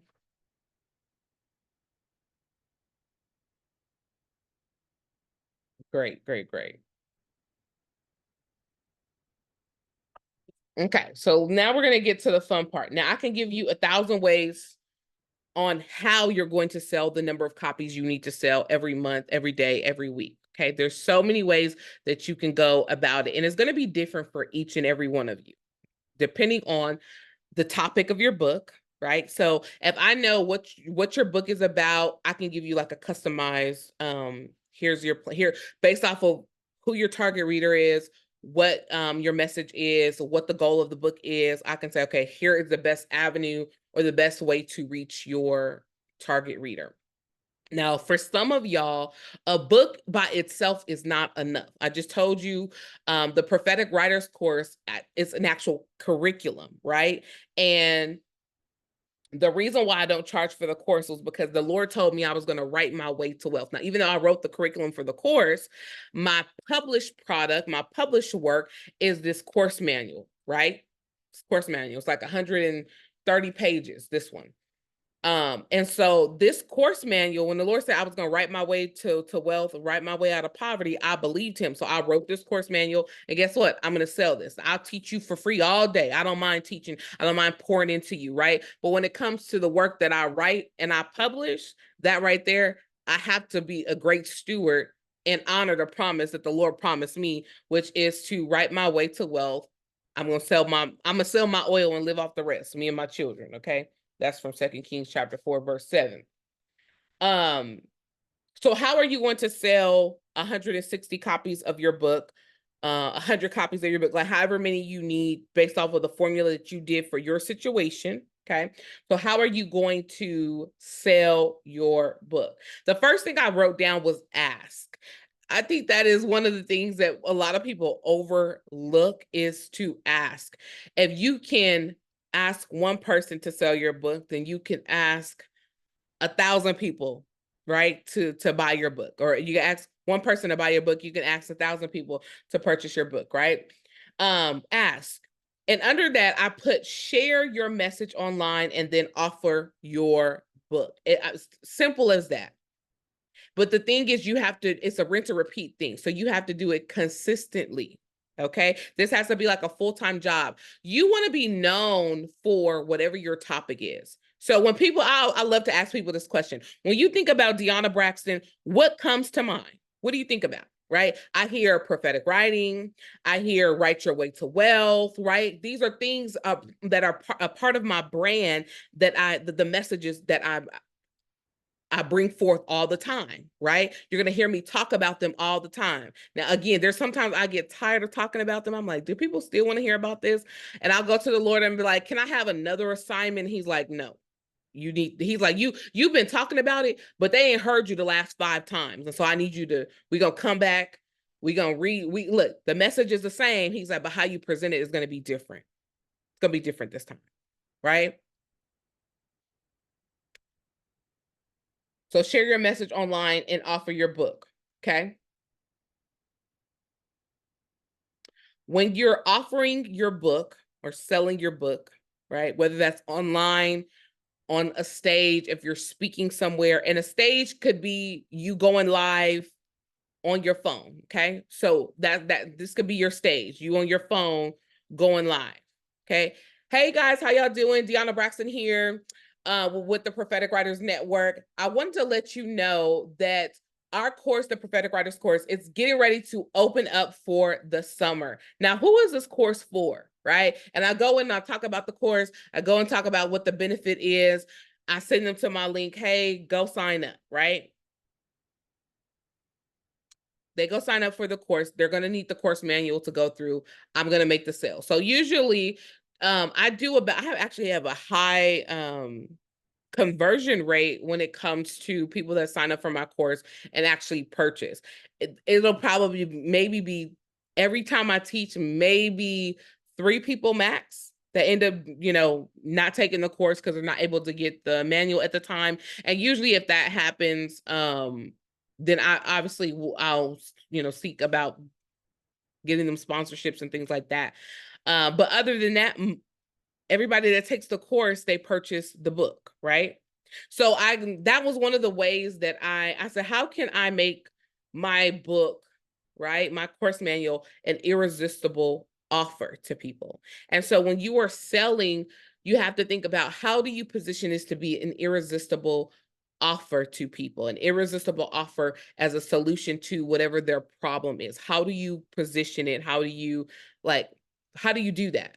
And so Dr. Manetta said her book, I know her book is on talking about domestic violence surviving. So when you think about that, when you have a book that is very raw, and I mean, it's a very sensitive topic, how do you position that topic to where people are like, I want to, I got to get this book. I got to, this is going to help me, right? Well, with something like that, as somebody who's gone through domestic violence, I can tell you that if you just position and say, oh, this book is about how I overcame domestic violence, probably not going to want to purchase that, right? Because it could be a trigger for me, right? But if you tell me about, if your book mentions what your life looks like after coming out of it, maybe you take a portion of what you thought was complicated prior to you exiting that relationship or that situation, like whatever it is, whatever that thing was for you, right? I'll give you an example.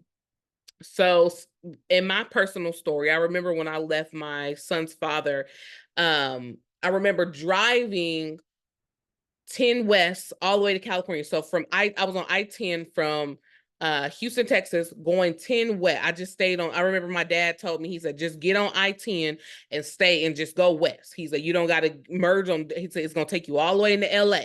And so I remember being on the 10 West going towards California, and going all the way through Texas, and every exit that I passed, I wanted to turn around. Everyone. I remember literally turning around. And I remember telling myself, Deanna, if you don't turn around, you might as well just end your life, because what are you going to do without this man? Your whole life is surrounded and intertwined with this man. So if you don't come out of it, if you don't turn around and go back to him, you got his child in the back seat. If you don't turn around and go back to him, you're going to be nothing. And this is the internal conversation that I'm having. So if I'm trying to promote this book, I'm going to share that story. But I'm going to share that story, and I'm going to position it in a way to where I need to talk to any woman who felt like the reason why you needed to stay in a situation that was not serving you anymore was because you felt like you were not going to be who you were with him, or you felt like your life would not have any meaning or any existence. And I'm going to speak to that, right? I can speak to that verbally, right? Going live, talking about that. I can host an online webinar where I talk about, and you could title it something like overcoming the toxic dating pool, or overcoming how to overcome mm, how to overcome being married to a stranger, right? Something like that. And then you can do, so you take your story and you find different ways. And I would encourage you to do this, Dr. Monyetta, as well as anyone else whose book that, like whatever book you're selling, if that book has sensitive things that could be a trigger for people, I'll say it like that, testimonies that could be a trigger for people, and it's very sensitive, you have to find very, very, very wise and creative ways to present the information to where it captures their attention, it brings them in so that they can get their healing and their deliverance. Does that make sense? I hope that's helping. Okay, awesome. Great, great, great, great. Okay, so the next, here's another way that you could sell the 160 copies of your book. Okay, you can host a book. I love this idea so much. Holy Spirit gave this to me the other day, and I was like, oh, that's such a good idea. So you could host a book club around your book. Y'all, this is such a genius idea. I'm gonna tell you why. Host a book club around your book, but you want to invite brand ambassadors. So brand ambassadors are going to be kind of like people who promote your book, promote your brand, promote your message, right? And they're going to be like your leaders, if you will. So they'll have their own communities. And that's just like, okay, for example, let's say I wrote a book called How to Replace Your Income. How to Replace Your Income by Selling Your Book. Okay. Now, all of you are authors. And so I'm like, you know what? I want to reach more authors. So I would start with y'all and I would say, hey, I'm going to be hosting this webinar and I'm going to talk about this topic. And what I want you to do is I want you to get the help, get the word out, right? And every person who comes, they're going to get, every person who purchases a book, they'll be invited to come to, come to this webinar or come to this live reading of the book or live explanation. I'm going to go through chapters 1 through 3, and I'm going to actually show you in real time. So the ticket price to come to this training is going to be to purchase a book, right? So you can host a book club literally around your book, and then you get other people to join you. So anybody that's interested in joining your book club, your thing is to get them to bring 2 people, get them to bring 3 people, and you gather all these people, and the price of admission is the purchase of your book, literally. Okay.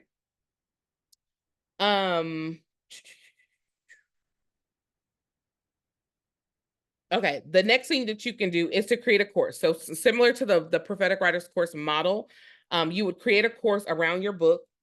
The course could be free or low fee, right? And the goal is, because remember, your goal is to sell copies of your book and to get your message out there. So you can create a course. You can create, y'all listen, you can create a course. You could do, let's say, however many chapters your book is. Let's say if your book has 12 chapters in it, you can create 12 videos from your phone. Okay, create a small, like a course that goes along with your book.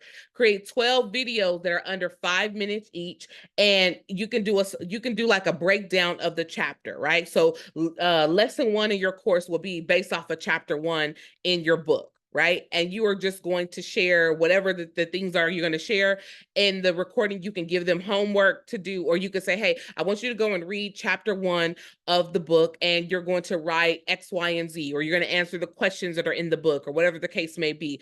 You could literally record this course, y'all, in 1 day. It does not have to take you long. It don't even got to be each video don't even have to be 5 minutes. It's just something sweet that it's a great companion to go along with the book, right? So what you do is you let people know, hey, I have this course called X, Y, and Z based off of, the book. And I'm going to give this to you for free when you get your copy of my new book, the Prophetic Writers Course Manual, right? And so they're like, what I get to, it's going to walk you through each chapter. If there's 12 chapters, it's going to walk you through each chapter. Okay. That was for somebody. Somebody came for that. That was the idea that you needed and the simplicity of that. And y'all, as I'm giving y'all these ideas, do not sleep on this. Do not say, oh, that's good, and don't do anything with it. This weekend, I don't care what you have planned. Just change your plans and implement one of these things, and you're going to begin to see how easy it is to step into replacing your income. Okay. All right. So those are the three things that I wanted to share with you, y'all. I literally do have so much more. I taught like a marketing boot camp, where I went through basically setting up your online presence. And I think I'm gonna probably be doing that again because I think that's really important. Is being in the marketing work like every day. We did 6 days. So we did 30 days of marketing, but every week we had things that we were doing for our products or services for the 6 days, and on the seventh day we rested. Okay, and we did that like every week, and it was so much fun. So much fun just building up the things that you need to build out for your product and or services. Okay, but the main thing that's going to help you to sell these books and to replace your income is getting in front of more people daily. Okay. If you're not a person that likes to get on video, I need you to overcome that fear, that whatever, like whatever the fear is, I need you to overcome it and get in front of the people that you need to get in front of. And just y'all get on YouTube, get on TikTok, get on like whatever social media channel that you possibly can. I know they're making it a little bit harder for you to like record a video and upload it to all of the channels. Each of them have to be a little bit different, or it'll flag it as not being original content. But you can take like a long form video. You can sit there and do like a long form video and then take snippets of it and then put it on different social media platforms where all you're doing is talking about your book. And I want you to talk about your book so much that you get tired of it. You have not talked about your book enough until you're like, Lord, if I talk about this, my testimony one more time, right? But I also want you to think about the impact that it's having. And when people comment, they leave comments or they leave reviews for your book. That's another thing. You want to be asking for reviews as well. Okay. So when people leave comments or they come back and report, oh, your book helped me do X, Y, and Z, or oh, it really made a difference, get some social proof, screenshot those things, right? So then when you do your next live video, like you can insert those videos, or the next video that you do, insert those testimonials. Because do y'all know, I think it's they said 87% of people will only purchase something if there's a testimony or a review connected to it. That's crazy, which means that people want to hear how other people's experience was with your product or your service. Like they want to hear, how was it? You going, I don't buy nothing on Amazon because everybody's to be selling the same product. I don't buy nothing if you ain't got at least like a good 15,000 reviews, especially if it's a common product. I only buy from the seller who has multiple reviews, and you got to be having like 4 and 5 stars before I purchase it. Why? Because if you're a business that just started up and you just got on there, I'm like, I don't know how. Like, I don't know. I don't know. I bought a foot massager on Amazon. I thought it would look like my mom, so I was like, oh, I'm gonna buy this one, and I didn't really pay attention to the reviews on there, and I purchased it. And I'm so thankful Amazon gave me my money back and they let me keep the foot massager. But I was like, oh man, I didn't check the reviews. I was like, if I would have checked the reviews, I would have never purchased this thing, right? I got it. My mom's, hers was like made out of metal. It was like heavy duty, really great. You like sit down and put your feet in the thing, and it like you can be at your desk and then massage your feet. It's amazing, right? It was supposed to be amazing. Well, this one I got was like plastic. So I remember picking it up, and I dropped it, and like it cracked on the side, and I was just like, this thing here, it is like really, really cheaply made, probably made in a production warehouse where they're just like getting them out so quickly. And so it wasn't made with the tender love and care I needed to be made with. But I say all that to say, people want to hear your reviews. They want to hear the testimonials. They want to hear how other people's experience was as they read your book or your story, or whatever the case may be. Okay. And I'm wrapping it up here, y'all. The cool thing about being an author is that you get to create the buzz. Okay. You get to create the buzz, and that buzz gets to determine the value that people associate your book with. So, marketing is like your reputation. And so you think about how you want to, I'm sorry, not marketing, your brand is the reputation of your business, your message. And so you get to determine what your brand is going to be and what the buzz is going to be based off of how you show up. And here's the thing, when you show up, y'all, help is going to come. Your destiny helpers are going to come. I thank God for the prophetic writers who helped me. I don't have to do a lot of the heavy lifting, because in the very beginning, when I taught the prophetic writers course, y'all, one of the things that I asked people to do, which is a very simple ask, I said, hey, you took this course. If you got value, can you refer at least one person? I think was asking for 5 people. You know, I was very bold. Can you refer, 5 people to come?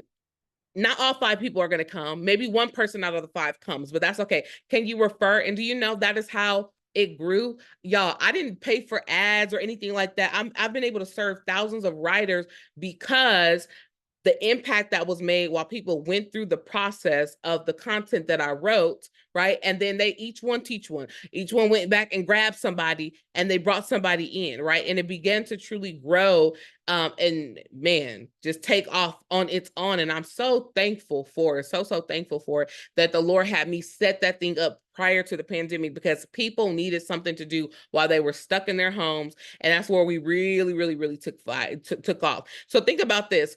Who, like, you don't know what is going to happen at the end of this year, next year, right? What may be coming. God forbid there be another pandemic or another something shuts down or something shifts in this world, unlike how we know it now. And so what are you like? Are you going to be prepared for the next Kairos moment, the next opportune moment in your life? Are you going to be ready for that? Are you going to be ready for your book to be the answer and the solution?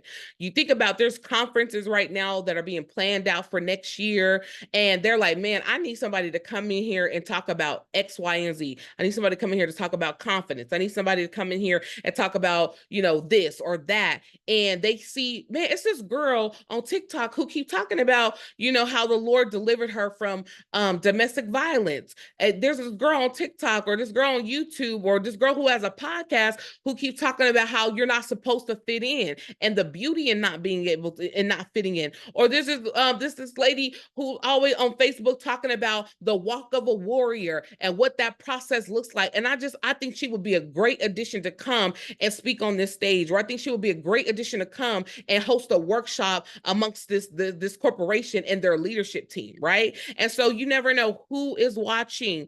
Y'all, I get calls all the time from people who go into the archives, or they find my podcast. I did 1 season, y'all. And they find my podcast, or they found something that I have on the internet. And when they go to my website, they find my courses, they find things that I've written, they find, services that I offer, and they're able to get connected and plug in and make a purchase. I promise you, I still get I'm just being in awe when I'll be out with my family doing my own thing, y'all, and I get a notification from Stripe. Oh, so-and-so somebody bought 3, 4, 5 year classes. I remember this happened a couple of weeks ago. One of my students, she went on to my site, y'all, and she bought like 3, 4, 5 classes, like back to back. She's like, I'm gonna buy this class, I'm gonna buy that class. I said, oh, she gonna have she having a weekend of being plugged in. So she about to sit down somewhere and get some things done. I could tell from the courses that she purchased, right? But she wouldn't know it to purchase an ebook that I wrote or a course that I did if I was not putting myself out there. And so that is the biggest thing, right? You know the math. I taught you the math. You got that. You know what you need to sell, how many books you need to sell, how you should be positioning your pricing, because a lot of y'all price under. Please do not write a book and think you about to sell it for $10. Quit selling books for $10 and $15. Quit selling books for really $20, okay? Stop doing that because everybody else is doing it, especially when you need to replace your income, okay? Please. If you don't get nothing else, y'all, please stop doing that. Please. Do you know there's never been a person who asked me, how can I have the audacity to sell a book for $125? Not one person. But you know what they do? They respect it and they buy it. They respect it. I remember when I went up to $125, I was like, Lord, people are going to think I'm crazy. I was like, but the level of it, like my level of preparation, it makes sense for me, for what I'm doing and for what I'm putting in. Right. And so don't let people discount what you did because you're pricing it so low, because you think the lower you price it, the more people are going to buy. And you probably can tell that whatever your current price is, that's not the truth. You've been selling your book for $10, $15, $20, $25, and it still has not sold. So clearly something else is missing, and you have to figure out what that missing piece is. Okay. Now, I hope you got value from everything that I share. Let me know. Did this help you? Was this a blessing? Was this the thing you probably didn't even know that you needed? I hope it was. I wanted to come and pour into you. I wanted to come and serve because I want to see you win. I want to see you replace your income. I know you can absolutely do it. All right. I know that you can do it. I really do. So let me know how y'all doing in the chat. And I'm going to unmute y'all in a minute if you would like to say anything or ask any questions. Okay. But let me know in the chat. Are y'all still with me? I heard that. She said, I needed this encouragement to show up and a reminder to show up to get to work. Amen. Awesome, awesome, awesome.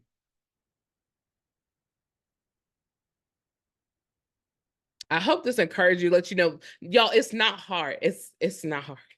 It's not hard. You got this. You got this. It is not hard. You can absolutely do this, okay? Absolutely do this. Absolutely. Amen. Amen. Yes, being more intentional is so important. Relational currency and collaborative intelligence. Amen. Ross always has her honey, your vocabulary, it makes you just ascend in your thought process. You can't help but to ascend in your thought process when you are around Dr. Smile. Yes. So good. Well, I'm so glad that this has blessed you all. One of the things that I'm doing this summer, okay, because I want to help more writers like yourself to get out there and get your book, is I am opening up a group mentorship. Okay, I am opening up a group mentorship that's going to allow me to work with you for 3 months. Okay, so this starts in July. It'll be July, August, and September to give you the momentum of getting things done. Because let me tell you what most of y'all gonna do. This was so good. It blessed you. You got great value from it. But it's gonna be really easy for you to fall back into your same pattern. It'll be real easy for you to try something and it doesn't work like you thought it was going to work. And then I'm going to just pick up some more hours at my job, or I'm going to look for another job, or I'm just, and you stay in that place of a limbo. Because if you're honest with yourself, that's kind of what's been happening. When you first released your book, you sold a few copies. It was like, oh, great. Somebody bought my book. And then the momentum ended because the buzz around your book ended because you weren't as excited about your book anymore. You weren't promoting your book anymore, and everything began to dwindle. And you thought, well, that's the end. That's the life shelf of the life expectancy of my book, is now it's going to be on my shelf and it's going to be what I did do or has been, right? But it's time for you to dust your book off. For those of you that are writing your book right now, you are in the prime place because you don't have to make those mistakes, right? You can really come out of the gate running, building that momentum and keep it going so that your book can continue to sell. Y'all know that I was reading about the book Think and Grow Rich, right, by Napoleon Hill. This man died in the 70s, I think, 70s or 80s, something like that.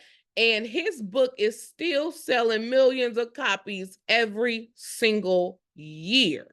Every single year. That there are more people finding out about his book and the concepts that he put on the inside of his book, right? Now,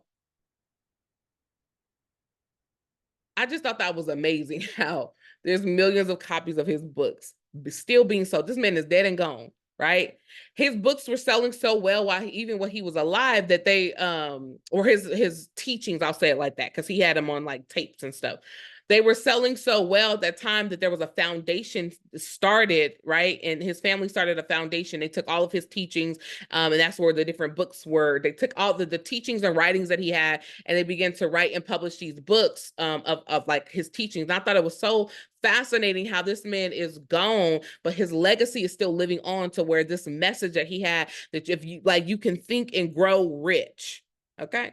Think and grow rich and continue to get paid when you're dead and gone. Where you're like, when the Bible says that a righteous man leaves an inheritance for his children's children, like he's absolutely done that.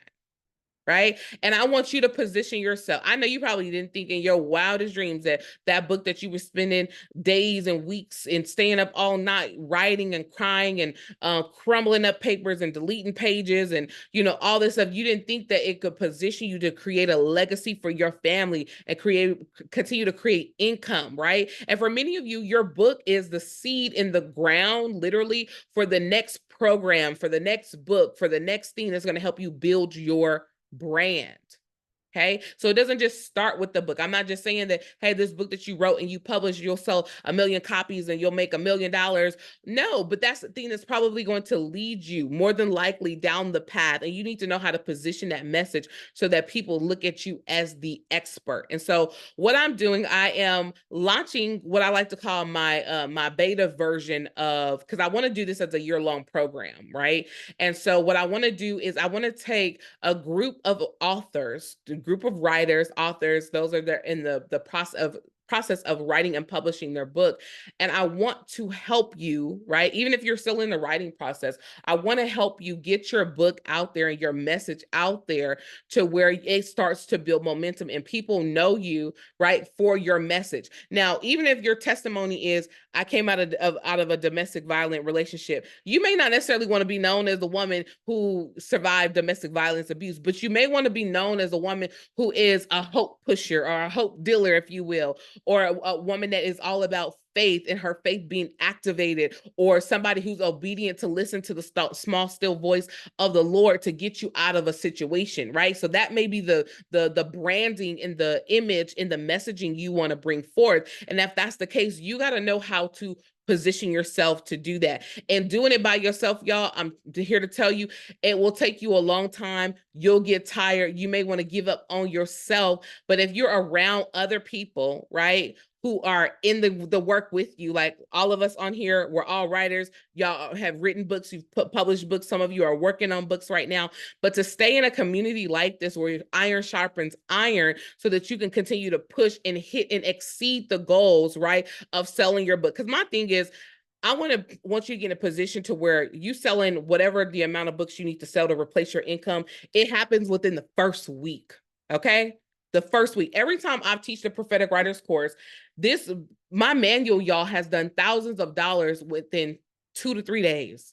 2 to 3 days. That's it. I don't have to sell copies of it every single day. When I teach it, 2 to 3 days, literally it sells on its own. Okay. And you want to be able to position your product, your book, right? Or your books, whatever's to come next. Because you may be thinking after everything you heard me say, you're like, man, the book that I thought I was going to be promoting, like maybe this other book that the Lord gave me is the thing that I really need to promote and build my brand and my messaging around that. And if that's the case, pivot, do whatever you got to do. But I'm here to tell you, you absolutely can replace your income completely by getting your book out there and selling it. And absolutely, Roz, the mindset of pay off your debts. For those of you who have debts, those of you who have things that, you know, that's keeping you, okay, that's keeping you at that job. You're like, look, I got to work this job because I got all these debts and different things I got to pay off. I believe that we are living in a time, we're stepping into a season like the widow in 2 Kings chapter 4, verse 1-7, where you can go sell your oil, go sell your oil, pay off your debts, and you and your family live off the rest. I absolutely believe that that is the time and the season that we're stepping into. And so I want to invite you. I'm going to be sending out an email to each and every one of you that registered. Okay. I'm going to send an email out to each and every one of you for you to hop on a call and I could tell you more about. It's called 818. Okay. It's based off of Deuteronomy 8:18. But it's my 818 mastermind. Okay. And it's a group mentorship. It's a mastermind because we're going to all put our minds together and begin to support each other. Okay. It's a collaborative thing for us to begin to support each other, to keep each other accountable so that we hit our goals, right? Because I have some things I'm working on that I'll be sharing with y'all as well. Okay. But some things that we're going to be working on, but how you also, different ways for me to begin to share with you how to position your message out there. I share 3 things with you. You can absolutely take everything that I share with you today and implement them and begin to see a difference in your income, right? And really replace your income. If you utilize the things that I shared with you today, But for those of you that are like, look, I don't want to do it hard. I don't want to be trying to figure it out and seeing, but I want to get counsel. I need some support, right, to make sure that I'm doing this. That I want to invite you to consider joining me and some other amazing writers from around the world for the 818 Mastermind that kicks off in July. Okay, we're not waiting until next year. We're not waiting for a couple months down the road, because guess what? Momentum, starts to build based off of the action that we take. And so if you are interested in hearing more about it, I'm going to send you a lovely email that's going to give you more of an introduction. But what it is it's a mastermind. You'll meet with me once a month, right? So 3 times while we're in the mastermind together. Once a month, we'll meet together just so that I can lay my eyes on your progress and what you're what you're working on, and things like that, and then address anything that you may be dealing with, anything that may be showing up as a hindrance, things like that. One of the first things we're going to do is to build out our marketing strategy based off of your book. Okay. Now you can build a generic strategy, but y'all, depending on the message of your book is going to determine how you need to properly position and where you need to be to reach your target readers. And so I'm going to help you do this. This is something that I am gifted at, I'm anointed at. And the Lord is saying, now is the time for me to help. The things that I've been able to do, I didn't share with y'all. So I've been able to make over $50,000, y'all, from my manual, $50,000 from my manual. But my manual opened up 6 figures for me. I've never shared my numbers publicly, but I'm sharing this with y'all. This manual, I've been able to make $50,000, a little over $57,000 from my manual, right? But when I was looking at the income that came in alongside of it, it opened up literally my business to where I was able to make 6 figures, all because I sat down and I wrote the curriculum for the course, and I wrote the curriculum for the book, which is, it mirrors each other's, right? Just for the manual, I added in assignments and things like that. But I was able to literally do this. It was a rinse and repeat thing. Like every time first time I taught the course, right, I had 10 people in there. I didn't even sell the manual. It took me 7 times doing this until my friend came to me. I'll never forget. She said, hey, you need to sell your manual. I was like, sell my manual? She's like, you need to sell your manual. She's like, because you're teaching for free. Why not write a manual for this course? She's like, and sell it. And literally, y'all, the rest truly has been like history. So that's my number 1 seller right now, is my course manual. And I'm always revising it. I'm getting ready to change the structure of it. I'm changing the cover, all of that. So I'm always like going back to see, what can I do better? How can I present this body of work better for my target reader, which is prophetic writers, right? So I hope that, again, this was helpful for you. This is invitation only, so I do have to have a conversation with you, because I want to make sure that you are in a position mentally, right, physically and financially, to hop into this. Don't worry, y'all, it's not going to cost you an arm and a leg, but I do want to work with people who want to get results, okay? Because the more results that you get, guess what? It's going to encourage other people to come in and to get the work done as well, all right? I'm on a mission to impact 1,000 writers, 1,000 prophetic writers. I'm on a mission to impact them, to help them to come from the cave and out of the hiding place. And really, y'all, look, okay, really, really, really get out there and do the things that the Lord needs them to do. So if I have any questions, I'll go ahead and open it up for questions. But thank you guys so much for sticking around. And awesome, I want to hear your praise report. Thank you for sticking around and getting this information. And please, y'all, do not take this information lightly. Please, please, please do not take this lightly. Do not, y'all, don't just take this information and just like, oh, that was good, and don't do anything. Implement it, please. Implement it. Just thought of a question. When it's time to print our books, what vendors are available for book binding? That's a really good question, Shannon. So inside of my 818 Mastermind, that's one of the things that we do. So the first month is going to be geared toward making sure that you have a product, whether or not you want to do, because y'all, look, I have not sold a physical copy of it. I made $57,000 from an ebook. Okay. I printed this out at my local Office Depot, right? I bind it every time I teach this course.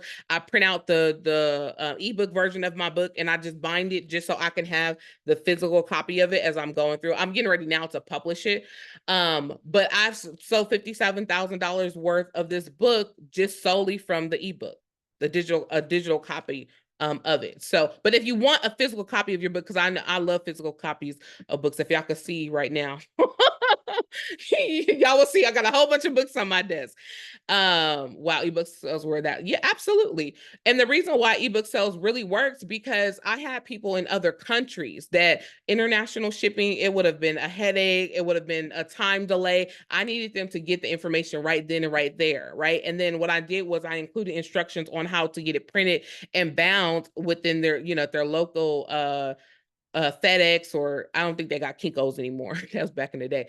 But Office Max, Office Depot, Staples, like whatever your supply store is, to go and get it bound. Like you could literally do it online, upload the file of the book, download the file of the book to your computer, upload it to Staples or whatever, and get it bound. If you want a spiral bound, if you want it tape bound, like however you want it, get it done. I gave them the instructions on doing that. So you can absolutely do you can do an ebook, you could do both. I recommend that you do both, have both of them. I honestly believe I would have sold a lot more copies and probably would have had a lot more students come in had I had a physical book that I could send to them, because I realized that was something that people actually like. They like getting something in the mail and actually having it already done for them. But for it to only be an ebook, we did really good. Okay.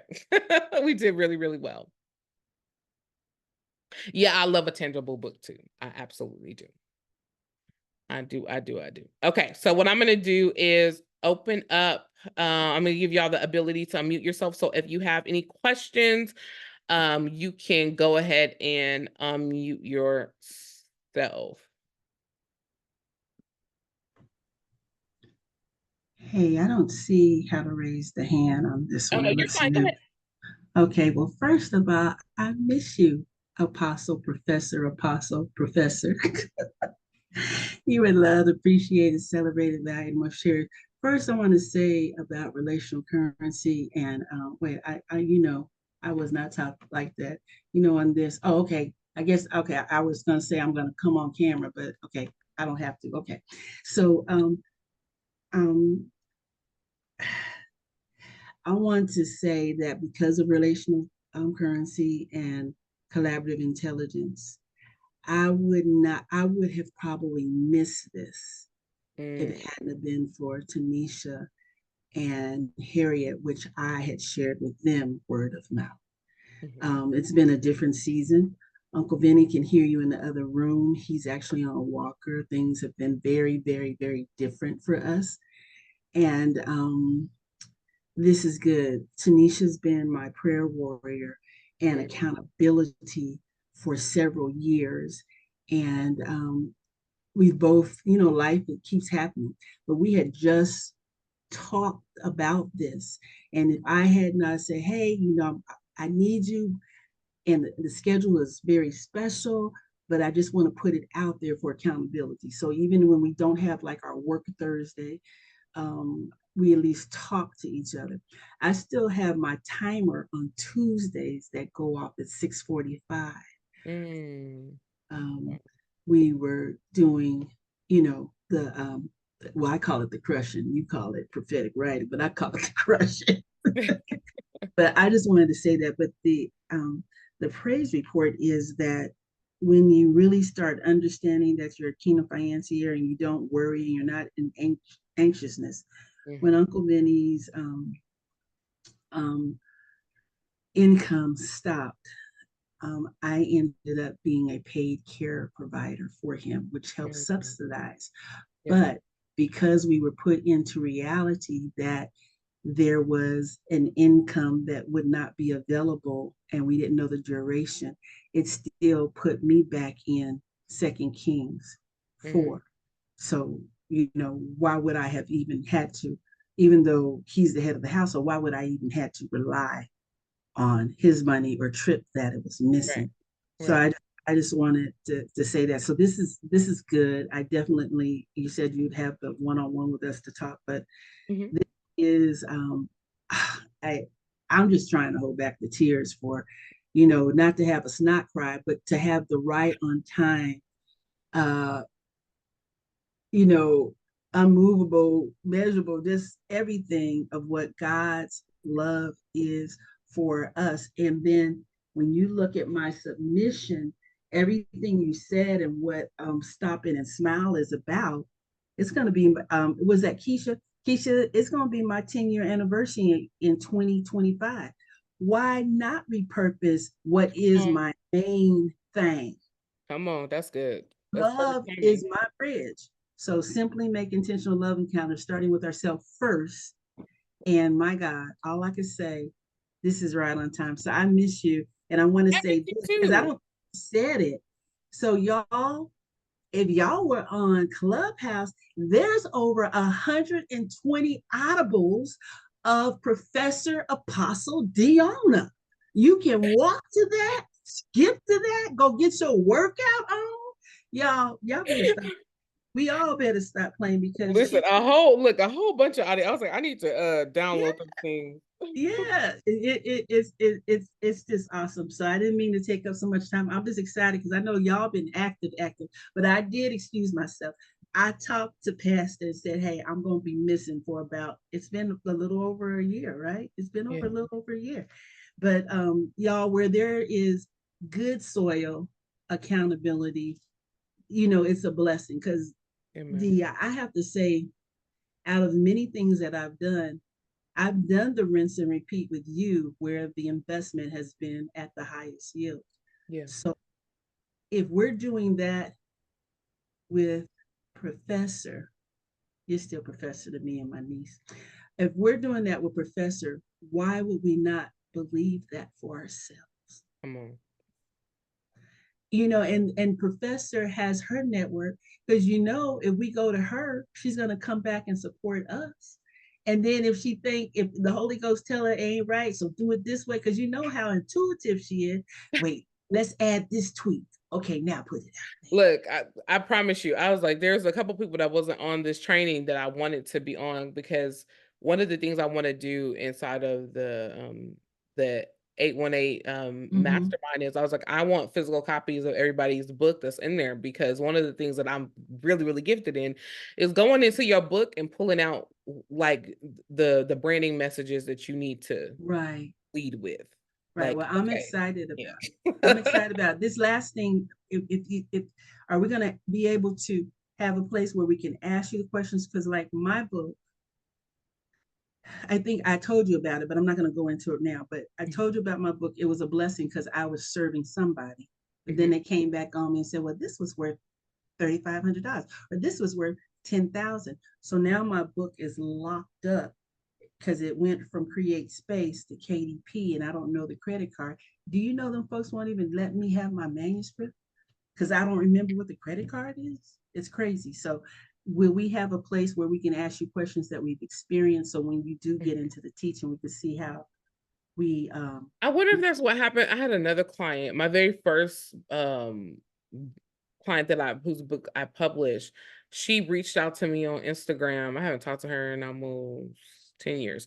And she was like, she was having issues and she was like, she was wondering if she could hop on a call with me to see if I could help her troubleshoot. I'm wondering if that's what's going on because she said her book wasn't listing um anymore. She was around when her book came out around the Create Space before it went mm-hmm. to KDP. So, Well, it um, lists, but they won't. They're treating me like I don't own the book. It's like I can't get to it unless I give them what the password was. I don't remember that, the credit mhm. card, and it's Have you crazy. tried But reaching out to support? yeah, but I haven't done it recently. I kind of not gave up, but I just got tired because I don't want to be ugly. If we're Right, right, believers, we shouldn't have to be ugly while we're communicating. right. So, but this gave me fire. So I'm just gonna go on my fast and go listen to my hour-long of Victoria Renzi, and then I'm gonna make the call. Amen. There you go. And it's I gonna love work you. out. You're gonna talk to the right person. Yep, I'm gonna talk to the right person. Mhm. Okay, I love you. Give Love King you David too. some dap from Auntie Roz and Uncle Vinny. We love you. Yes. Thank Tell you. Uncle Hey Vinny I said y'all, hi. all y'all. All right. Anybody else have any questions, comments? You can unmute yourself.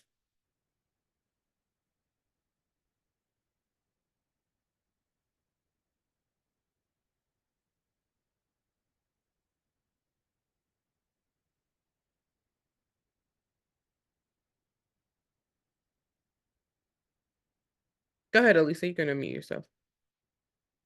Hello, everybody. Hello, hello. Hi. Hi. Talking to girl. Quick question. Um, would you say, um, like when you're just starting out, uh, and when you get ready to publish, do you think an ebook would be like one of the first things to do? To like, if you don't have like the funds to do like the self-publishing and all of that.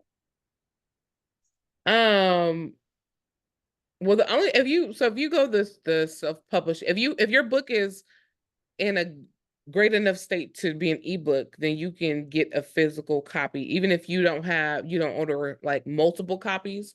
Mhm. The budget doesn't fit that. So what I would do is I would get my ebook where it's good and going, and you can start promoting that. But I will also, for just promotion purposes, at least have one physical copy. You can get a proof copy of your book through KDP. So if you go through the Amazon process, like I'm 100% believer of selling your book on your own website, and not on Amazon. And I guess I probably should have said that for those of you who've never heard me say that before.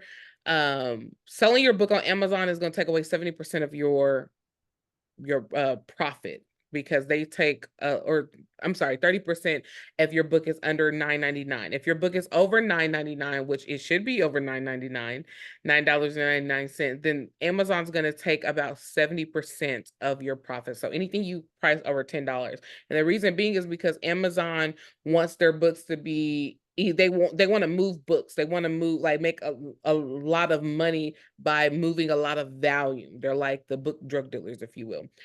The book cartel, I'll say it like that.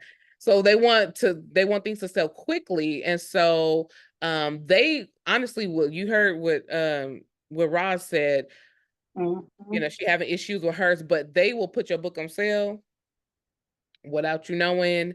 And then every person who purchases your book from Amazon, you don't have their information. So you can't retarget them and ask for reviews. You can't let them know about any other products, services, or events that you got going on, because you do not own their information. You do not own that database. Amazon owns it, and Amazon retargets your people. So they're like, oh, you purchased Elisa's book on Cease the Day. How about you buy this Cease the Day t-shirt and this Cease the Day mug? And they're gonna retarget and they're gonna get those coins. Okay. Whereas if you actually have them come to your website, you're promoting on social media, you're promoting through your email list, you know, the different ways that you promote, then you can send them to your website, right? And they can purchase the book. You get their information. You can follow up with them in a week. Hey, I noticed you purchased my new book. I would love to hear what your favorite part was. Did you have any questions about anything, or excuse me, whatever the case may be, right? And so that you create engagement with your audience. You can't do that through Amazon. Now, if your goal is to become an Amazon bestseller, like if you think that being crowned an Amazon bestseller is going to get you the credibility, the publicity that you need, I don't care about being an Amazon bestseller, honey. I ain't never been an Amazon bestseller, and I've been making money from everything that I write. But for there's some people who they want that, right? Especially if maybe you're a speaker or something like that, you want that credibility. That's fine if you want to go that route. If you want to go the Amazon route and you want to you want your book to rank as a bestseller, I would say throw it on KDP or on Kindle and price it at 99 cents, because you're not in it to get money. You're in it to get a ranking and a title, so that you can screenshot it that, hey, my book was, you know, #1 for 30 minutes, right? Because usually that's what it is. There's so many books that are being filtered through Amazon. So people who are ranked bestsellers on Amazon, you're the bestseller in that category for maybe an hour, maybe 30 minutes, something like that. If you marketed your book really well, you probably can maintain that for at least 2 or 3 days before, you know, somebody else, another wave of books are in that category and it pushes you out. But at least you, at one point, you were crowned, even if it was for a day, you were crowned, you know, the bestseller, and you can utilize that as, you know, part of your marketing. So if that's important to you, and there's nothing wrong with that being important to you, if that is important to you, there is a way for you to do it. You have to, I think, for most categories, well, depending on the category, if it's a really popular category, then you probably need to sell sell like hundreds and thousands of copies within a short amount of time. If it's one of those more niche categories on Amazon, you could sell like 200, 300 copies or get 200, 300 downloads. So you can put your book on there for free. 200 people download it, right? You'd say, hey, on this day, I need everybody to go and get my book. And within 30 minute time span, 200 people download it. It's going to move you to #1 because the algorithm is going to move you to #1. And so technically you will be on the bestsellers list, right? Even though it's a free book. So that's what a lot of people do to just rank. But if you are in this to make money and replace your income, my recommendation is for you to sell it on your website. Now, you can sell the ebook so you don't have to worry about inventory. I don't mind inventory. I actually get excited. And actually, one of the things for those of you who end up joining the 818 Mastermind, one of the things I'm going to require you to do is to have inventory. And the reason why I want you to have inventory is because I want you to touch every single book. I want you to feel the impact that your message is having. Now, you don't have to do that for the life of your book. You can move that over to Amazon or to another fulfillment, and I'll talk to you about what your different options are for distribution. If you want to get it in Target and Walmart, Barnes and Nobles, things like that, I'll talk to you. I'll walk you through what that looks like. But those things have never really been important to me right now, because when I got into writing, my thing was to come out of debt and write my way to pay these bills, right? So that was my goal coming in here. I didn't care about a title. I didn't care about, I was like, hey, I just don't want to have to go punch the clock at Jackson Hewitt at, tax services for 3 to 4 months out of the year. I just didn't want to do that anymore. And so I needed to replace my income from what I was doing. I hope that answers your question, girl. I feel like I went in all kind of No, it definitely answers it. Thank you. You are very welcome. Hello, Tarina. Hello, hello. So you kind of touched on this, but I just want to verify that I'm hearing it right. You talked about the disadvantage to publishing on Amazon, but when you publish with Amazon, are you selling them the rights to your book, or can you still have a website and sell it? For example, if your marketing plan was to do all ebooks from your website and then do all hard copies through Amazon, would that be an option? Or when you give it to them, are you no longer allowed to sell it? That is a really good question. So if you purchase an ISBN and you don't, so if you utilize it, when you go on KDP, which is Amazon's Kindle Direct Publishing, that's their publishing house, and you upload your book to their system, right? They give you an option. The option one is for them to give you an ISBN, which is like the serial number for your book. If you utilize the free version for Amazon, then that book can only be sold on, basically, you can only sell that book via Amazon, if you will, right? If you purchase your own ISBN, which means you actually have to register a publishing company, right? Which I'm going to walk y'all through how to do that, because I recommend all y'all have your own publishing, right? Even if you're publishing under your name, and that's fine, but you want to have your own publishing. That also helps you for professional distribution, for you to register your, like, have your own ISBN, register your publishing house, all that good stuff. Okay. So you want to have your own ISBN and you want to bring that over to Amazon. So when Amazon asks, hey, do you have your own ISBN? You want to, yep, I already purchased my ISBN.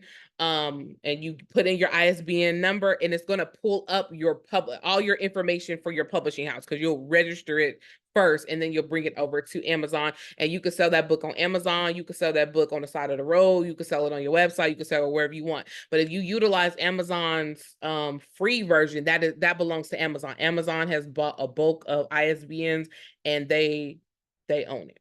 So yes, Bowker is the only place that you can purchase the ISBNs. That is the official. Is Bowker, BOWKER, I think .org or something. But Bowker is a place that you want to purchase your ISBNs. Okay, so Prophetic Publishing House in the works. Got it. Yep. Any other questions? These are great questions, guys.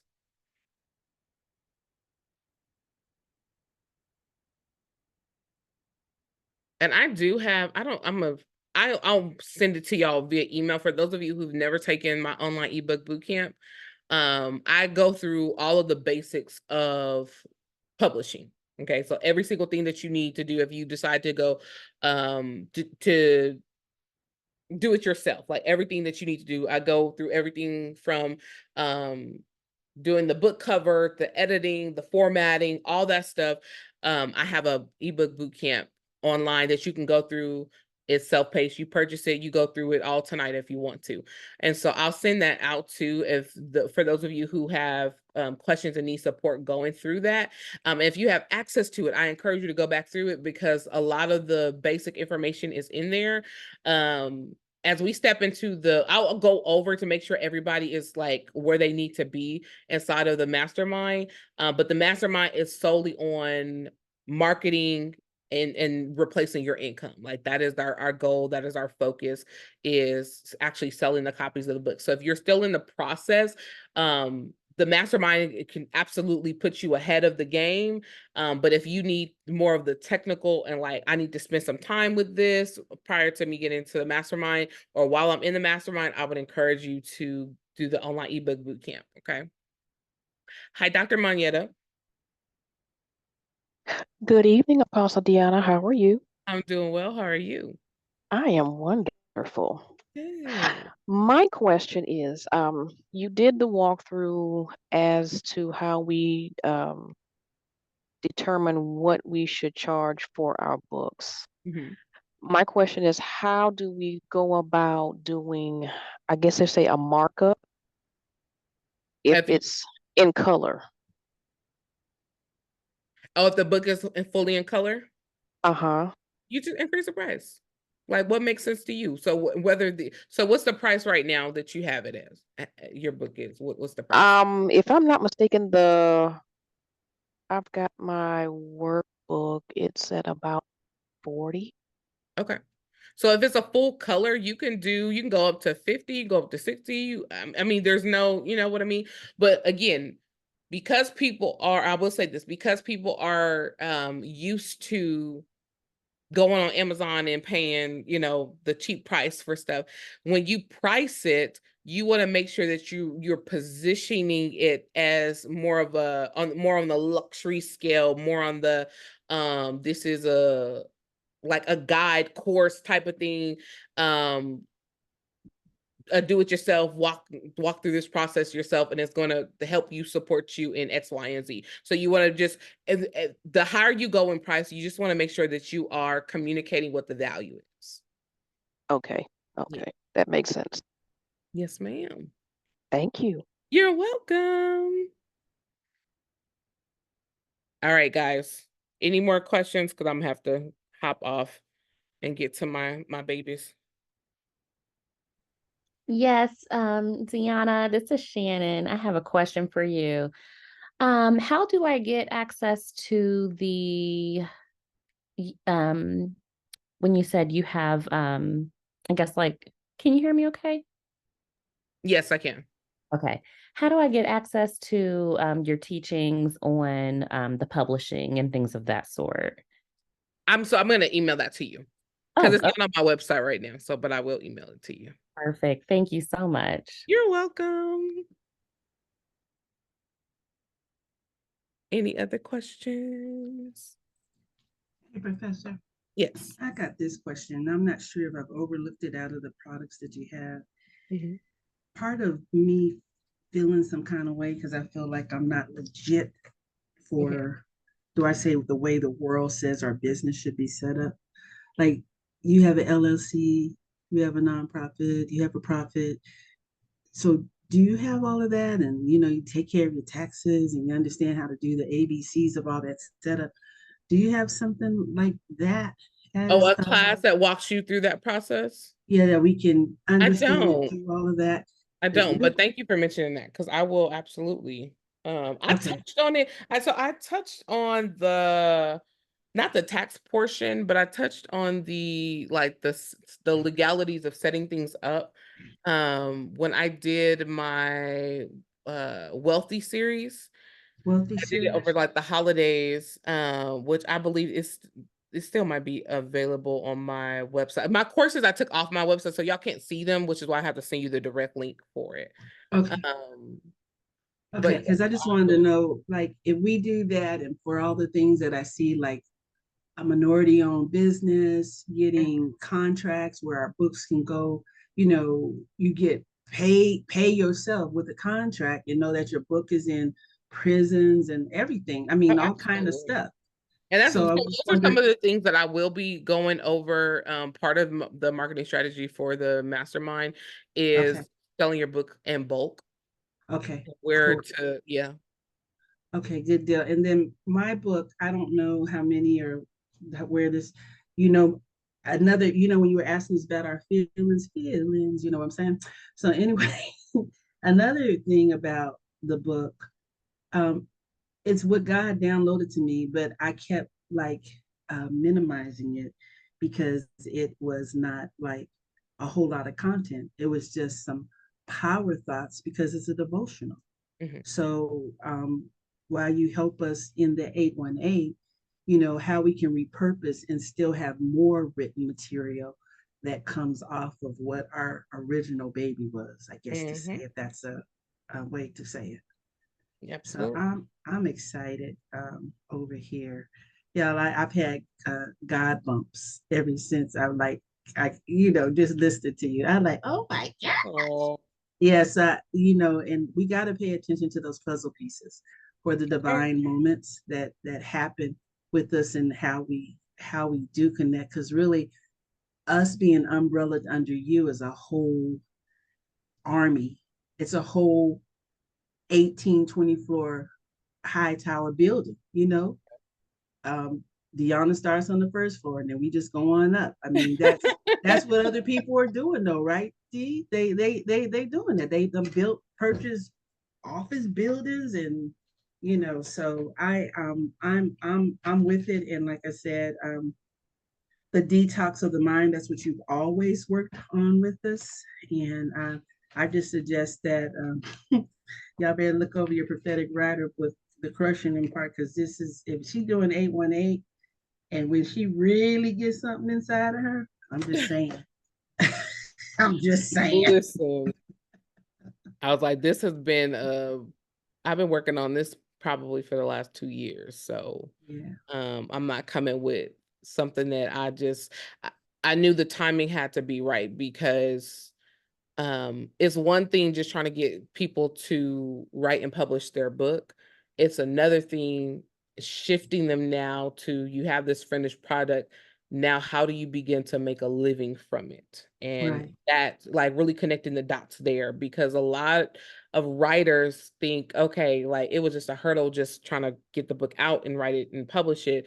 Now you're telling me like to go and put myself in a position to where I really have to promote this book, get the message out there, be consistent, and literally yield a financial return. And many of them, like, they'll talk themselves out of it. Oh no, that can't happen for me, or I don't think this, is possible for me, when it absolutely, absolutely is. And we have an advantage because we have the Lord on our side. Right. So that's the thing. It's like a lot of this, when you start it looks like, okay, the building, like momentum is a real thing, right? When you think about Mm-hmm. a snowball, right? Rolling down a hill, it starts small, but it grows. So by the time it gets to the end of the hill, it is so huge, right? Because of the momentum, because of the movement. And that's really what happens. You start off taking these small steps, and then it begins to like move things, I mean, like in an amazing way, to where a lot of the things that you start off doing, you won't have to continue to sell books every single month. I Yeah. look at it like this: if the world, okay, the secular world, secular authors can sell thousands, hundreds of thousands, millions of copies of their books on a monthly, yearly basis, then Mm-hmm. surely your book that's actually has some substance and an impact can truly move some things for people. So Yeah. And that's good because some people, even some major limelight coaches, are mhm, saying your book is just a business card. No, it isn't. right. It is not. There are people who are living just off of their book sales. Come on. So Y'all, do you know I was making money? So when I started working on my very first book, No More Flat Lines, which is still in the work in progress, but I paused that book because it was just I wasn't ready to finish that book because of the trauma that I went through. So I made the decision to pause it. But do you know that just the what do you call it? The outline and the synopsis of the book open up doors for me. I used to keep, I don't know why I used to keep it with me, but when I go to conferences, I literally would have it with me. I think because I told myself I was going to work on it. So that's why I kept it with me. But I would literally have conversations with people. I remember being at a conference and sitting down and having a conversation with this pastor and first lady, and just telling them about my book. It was not published. They couldn't get a copy of it. All I had was a synopsis of it, and I let the wife read it, and she was like, "Oh, this is so amazing." It literally opened up the door. They were my very first paid, like I had spoken at places before, but it wasn't paid. They were my very first paid speaking gig. And I remember when they handed me that check for $600 for speaking for I think 2 or 3 hours. I taught a class on social media marketing, y'all. This is way back in 2016.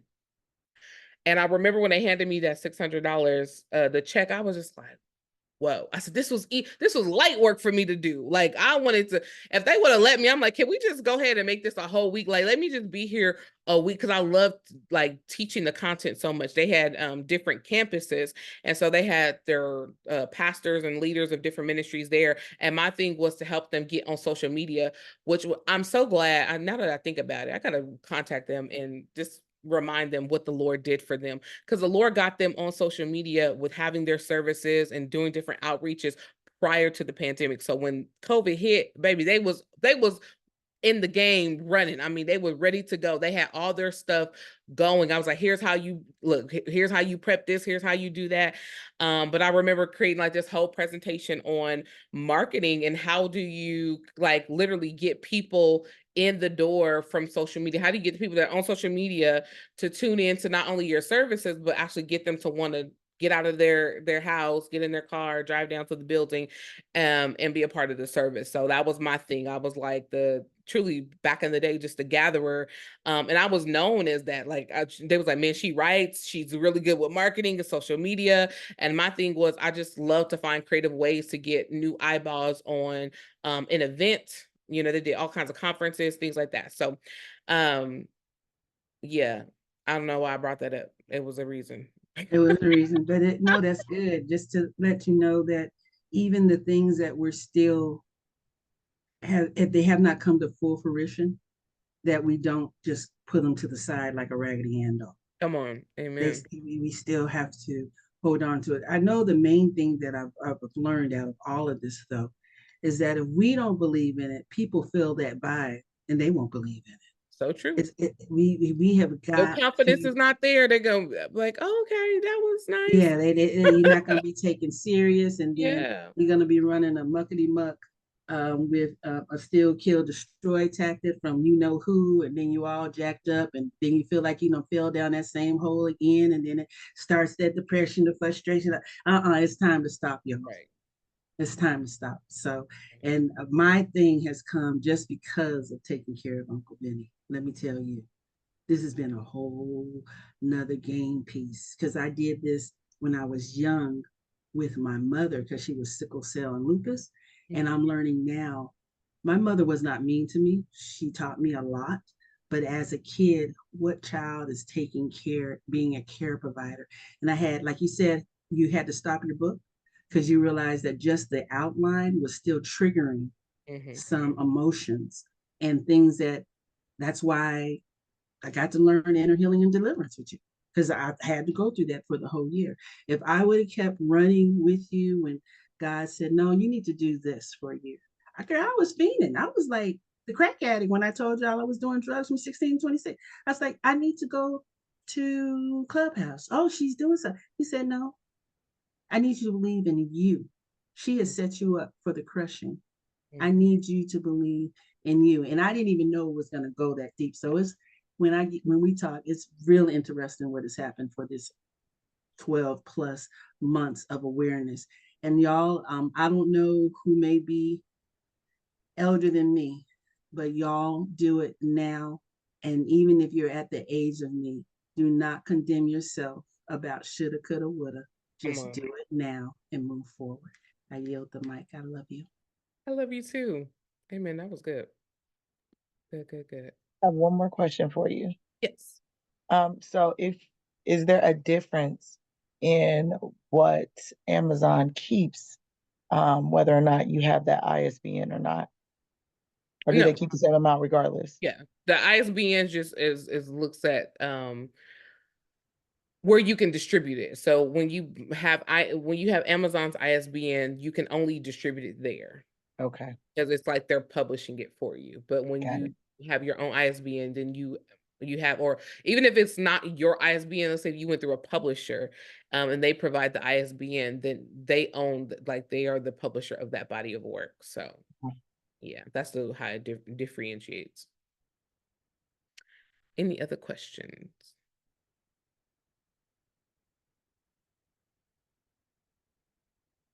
Y'all good? All right.